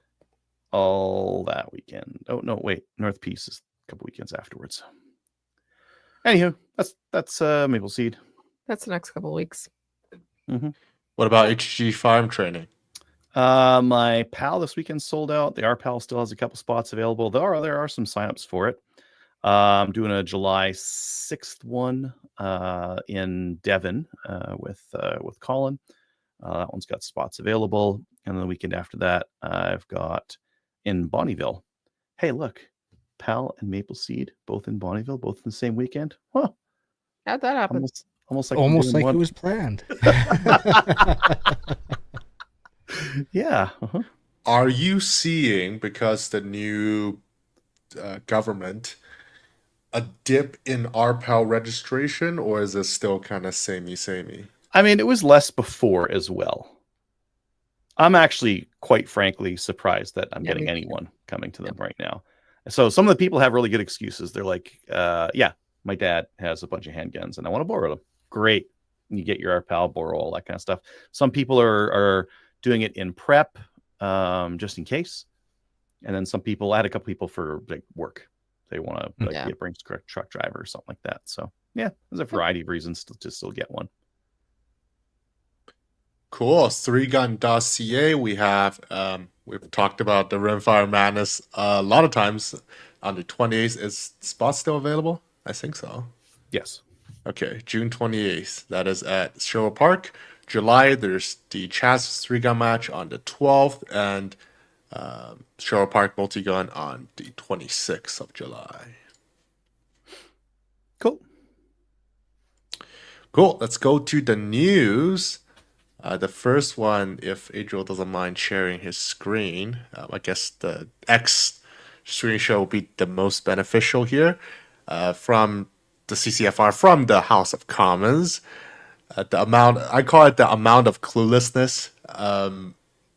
Our new public safety minister, Gary, who doesn't really understand the whole legal gun ownership thing.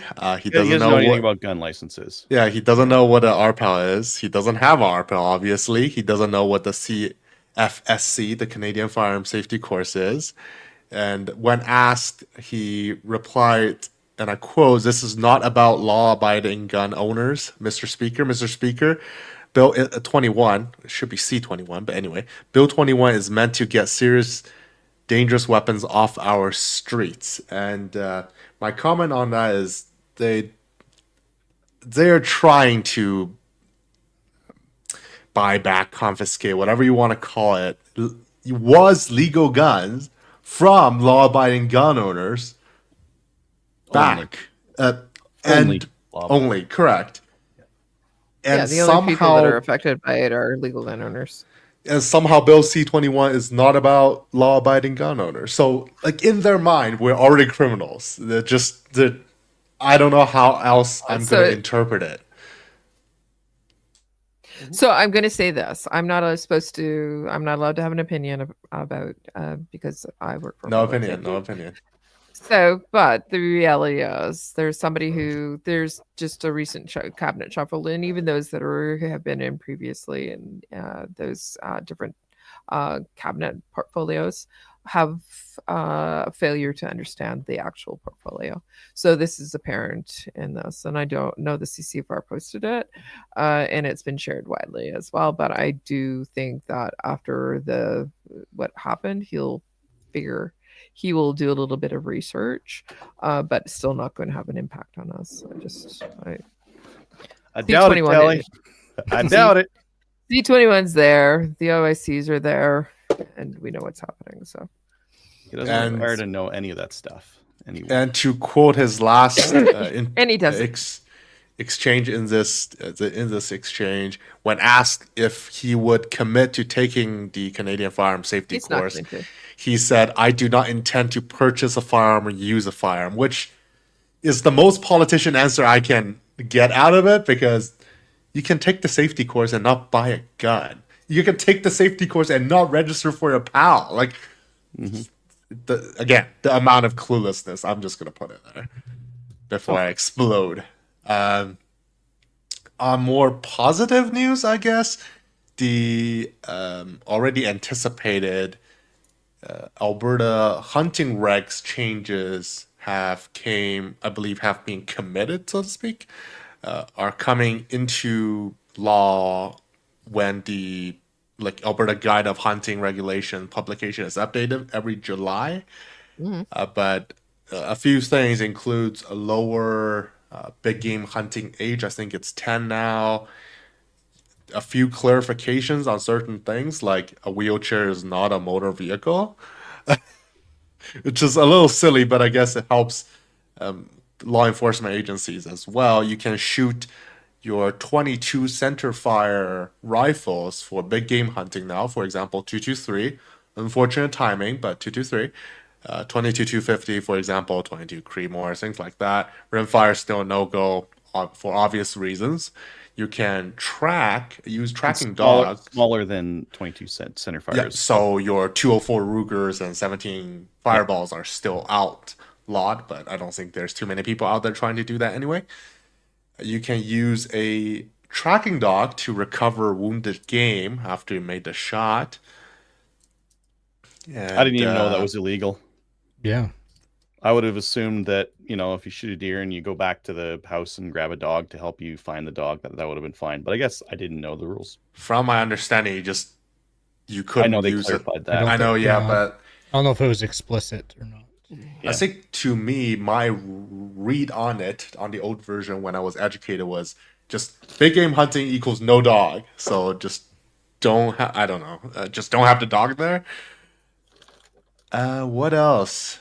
You can now discard the fur of cougars and bears if you're intending to take the meat. So now it's kind of a choose one.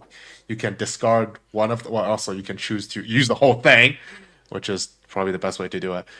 But you can discard one or another nowadays.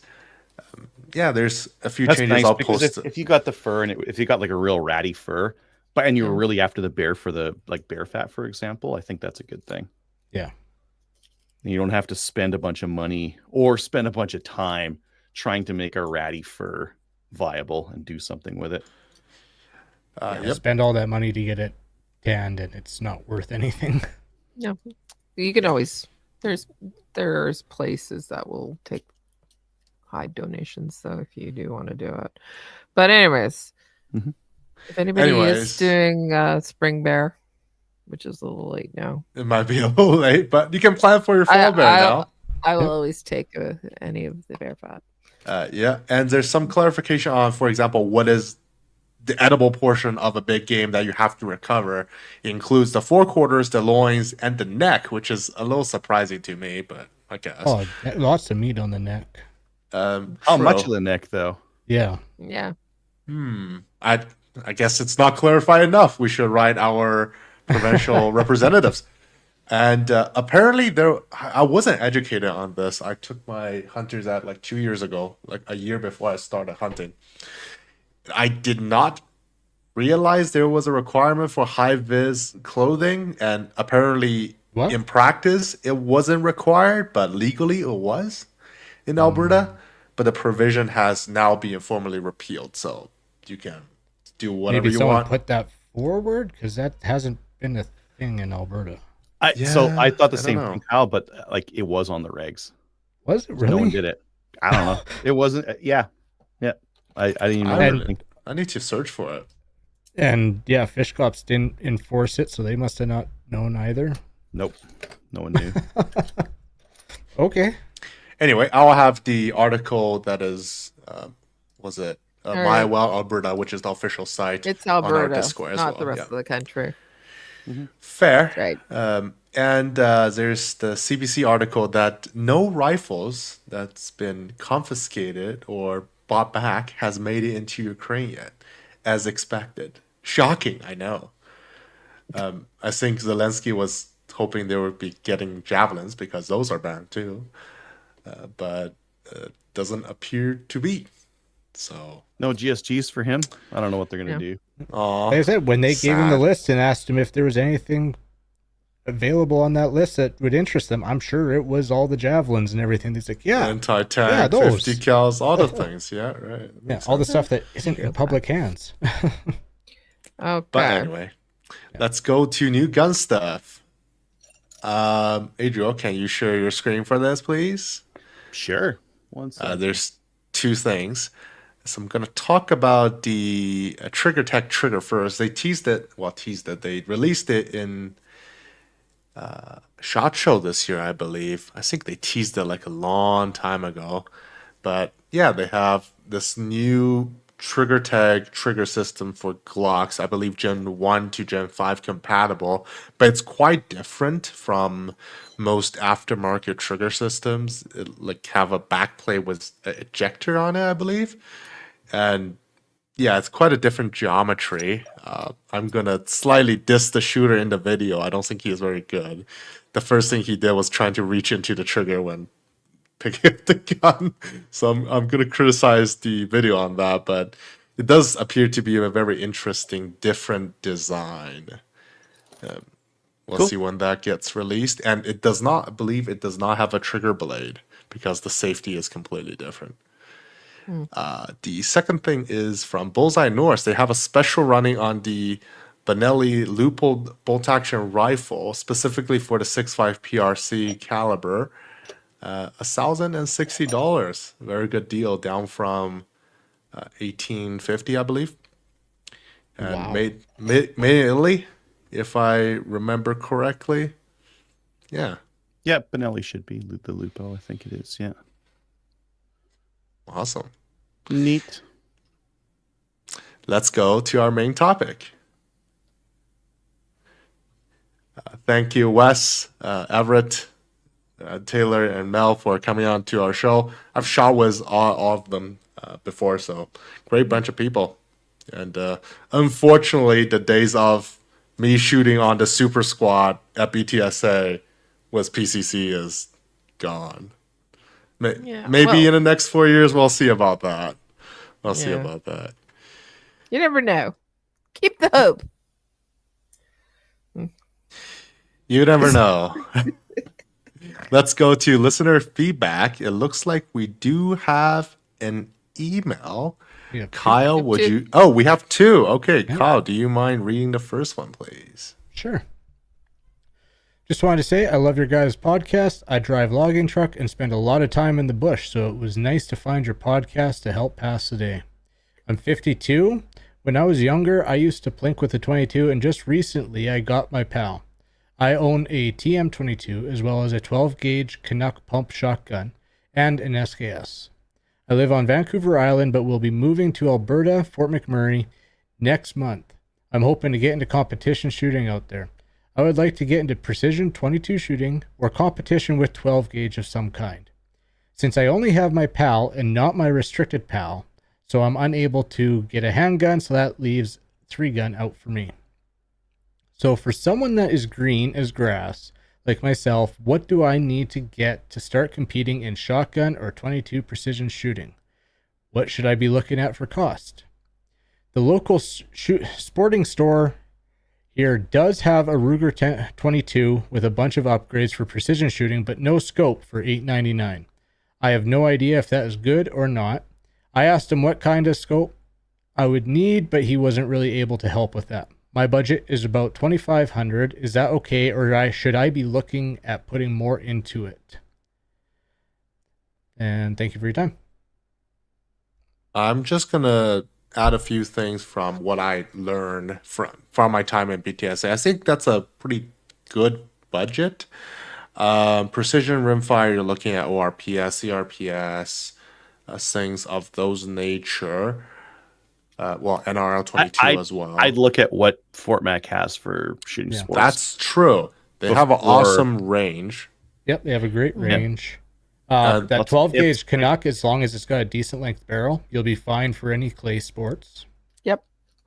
Choke might be a concern. Not everyone would have choke for pump guns.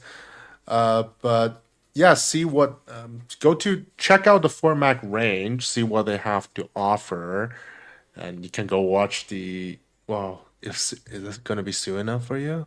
Check out their event Next calendar. Check out their event calendar to see what they've got for events. And yeah, you might end up doing more events in the Edmonton area. I know Fort Mac does some stuff. Well, they even have they got 3-gun out there and that kind of thing as well. Yeah, they do. Not sure how often. Yeah, they even have a 1,000-yard range. So, oh, that's cool. Yeah. So yes, quite a bit of option. I believe Fort Mac range even have running water and stuff. I never visited. Rocky now has they're getting a mile-long range. Ooh, nice. They're building a new one. Yeah, they're gonna have the longest range in Alberta, longer than Edson. Woot-toot. Wow. So that's got to be over a mile then. Yeah, but check out the events first. See if was something you like.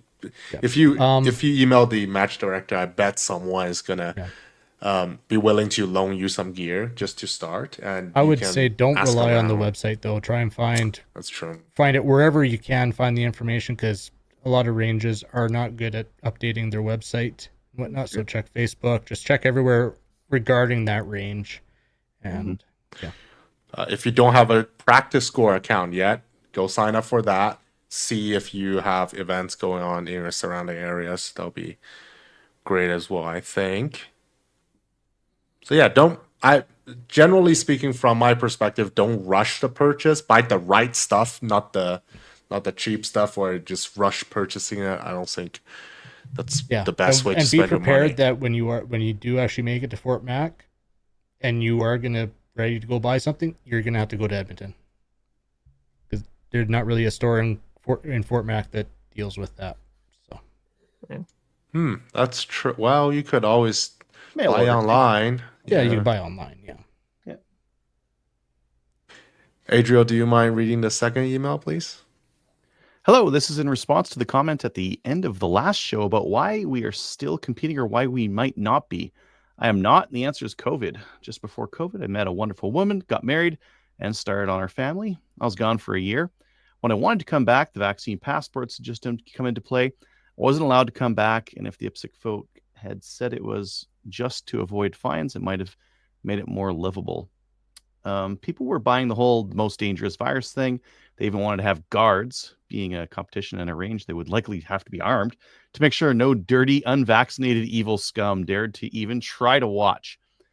People who just before COVID called me brother and trusted me behind them with a gun were now attacking me, wouldn't trust me to be anywhere near them. Part of the competition environment for me was the community, and I felt like I belonged. After that, I don't think I can feel like I was part of that community, and my return would feel like a full day of work with a few minutes of shooting time. I should add that this was a time when I also had to worry about employment and being treated like a second-hand citizen. Community thought I would have been awesome for support. From Colin. I know I'm curious where he's at, because I didn't realize it had gotten that bad. Yeah, I didn't hear anything like that out here either. But I know a lot of sports were trying to do whatever it took to keep going. Yeah. And there and some of them were, you gotta have vaccine. Well, I don't know. I don't think any I don't know of any shooting sports that had like a check on a passport or anything like that. No, and A vaccine, like a proof of vaccination. I don't think any of them did. I None of the ones didn't. around here did. yeah, none that I knew of. There was some that some clubs that shut down of their own accord because of what was going on, but nobody that I know of required a vaccine passport. But Colin, not sure where you were at and what what was taking place were in your area. So Yeah. sorry you But- felt that way. The community is one where it is super supportive. Mhm. And Well, yeah, and it's I'm too bad liking that he found a community that and it goes against that. He found that Yeah. one little corner or something. yeah. It's odd.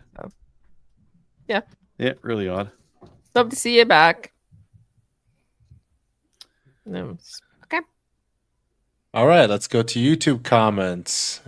Uncivilized Public Servant 76 says, I love turkey hunts. Will be cool. Pretty limited in Alberta, though, unfortunately. And then Eddie, quite the overachiever here. Kyle, looks like Adriel made the correct choice. Stanley Cup Final Game 1. Results are Oilers 4, Panthers 3. Canada flag. And where are they sitting now? I think 2-1. Unfortunately, don't make Albertans give up hope. Okay. No, I have all the hope in the world. Absolutely. All the hope in the world. Tony, like you, I found Norma Tech 22 to be good 22 LR ammo, but for a better price, CCR standard velocity is the way to go. And 822, I tested with CCR standard velocity, consistently grouped 5 shots into 3/4 of an inch or less at 50 yards. I don't think I have that kind of accuracy. Tenda regularly has a sell on it by the case. If you're looking for turkeys in BC, you can find them driving around everywhere in the lower mainland. Really. But if He's got a laughy face. Oh. Is there like a? I think he's being facetious. Yeah, there's some kind of a intonation for what turkey is. Okay, Yeah. but if you want the type you can put a tag on, there you go. I've heard from hunters who were successful in bagging some that they're southeast corner of BC near Cranbrook. Interesting. Okay. Out here on the wet coast, there are many trees in hunting areas. It's why we call it bush hunting. I don't like shooting through branches either. A few years back, I had a black bear lined up, but it took a couple of steps to the right before shooting to avoid a couple of branches in the way. That's probably referring to the meat eater test of like bush guns and stuff. I would think the Stanel 4570 government 777 grain bullets is high-tech coated to aid it going down the barrel, considering it is a bearing surface of over an inch long. A 700 grain version was featured on Banana Ballistics a couple of weeks ago, along with a 50 Beowulf. 700 grain 50 Beowulf? Ooh. Ouch. Along the same lines, Banana had another video showcasing the world's most painful 12-gauge shotgun. It was a soft lead 2.5 ounce, almost 1,100 grain projectile that produced over 77 foot-pounds of recoil. Oh. 7,700? So he says 77. He said 77 foot-pounds of foot-pounds recoil. Foot-pounds. Oh, Yeah. recoil. Oh, my Recoil, God. yeah. Oh, my God. That's a good punch. Yeah. 2.5 ounce though. Whoa, that's a lot. Generally, you see 1 ounce, maybe 1 ounce and a quarter. Yeah. We have Lawrence who left us the email in comment form as well. And the last comment from Eddie: as for staying motivated, I feel like there should be more of a social aspect to matches or events. Many times in the past, when I started out with competition, didn't shoot as well. I really enjoy hanging out with the veterans. We enjoy lunch and supper at a restaurant or barbecue at a range clubhouse. These days, sadly, I noticed many competitors are too serious and just leave as soon as the event is over. I think that really depends on the crowd you're hanging out with. Yeah, right. So I guess, unfortunately, with the shrinking of the sport, maybe that's kind of a byproduct of that. Yeah, it depends on the area too. Yeah. I noticed you go to certain areas. Yeah, everyone just match is done. They disappear. They get on, do stuff with for the rest of the day, especially matches that are over at like 1 o'clock. But then, yeah, I remember the matches where everyone hung out. You'd just be hanging out. And I probably head home now. Shout outs and recommendations. Go with Adriel first. I don't know. Shout out to Rocky for having me out. Shout out to my kid for helping me. Mm-hmm. Yeah. Kelly? I'm just going to give a shout out to Mel, Taylor, Wes, and Everett, and Justin as well. Justin didn't join us tonight, but for representing Canada so well and for coming on the show tonight. Kyle? So shout out for Gage helping me with the construction on the weekend, and I'm gonna shout out everybody on that Team Canada PCC team as well for rolling with the punches, and even before you had an answer, still pushing to that. No, you're going one way or another. So it wasn't far from the ideal situation, but they rolled with it, and I think with everything had a respectable showing and had a good attitude about it.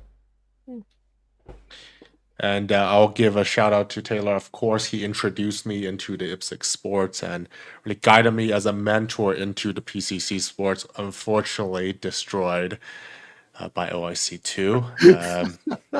So led you like a lamb to the slaughter. I got this cool sport over here. Maybe I should think about it that way, because I did waste a lot of money in that perspective.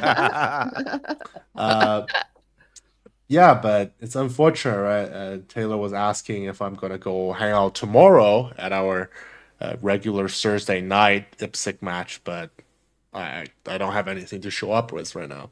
Yeah. And I'll give a shout out to the whole PCC Canada team. I've shot with everyone there, and it's the people that kept me in the sports. Everyone's very friendly. I've shot with Everett, shot with Mel, of course, shot with Taylor, shot with Wes. It's great bunch of people, and highly recommend it to squad with them if you get the opportunity to. And lastly, I'll give a shout out to all the rangers that had hosted National Range Day. And it's funny because I think I heard about the Thunder Bay Combat Club on this show back in the long ago, and I have a friend in Thunder Bay, so he went and checked that out. They mentioned they had a 6.5 rifle. I did not expect it to be a Tikka T3 and 6.5 55 Swede. So it's really funny. But yeah, he got to have some fun, despite already being a PAL owner, but PAL holder, he doesn't have a gun yet. But yeah, thanks to all the clubs that are still continuing to spread our sport despite the adversity, let's say. Yeah. Good job. Join our Discord server. Watch us on Facebook, YouTube, Twitch, and Player. Join the CCFR. We'll give a special thanks to our supporters on Patreon and Player. If you would like to email the show, please send them to slamfireradio@gmail.com. And we'll see you next week. Bye, See you next week. Bye, y'all.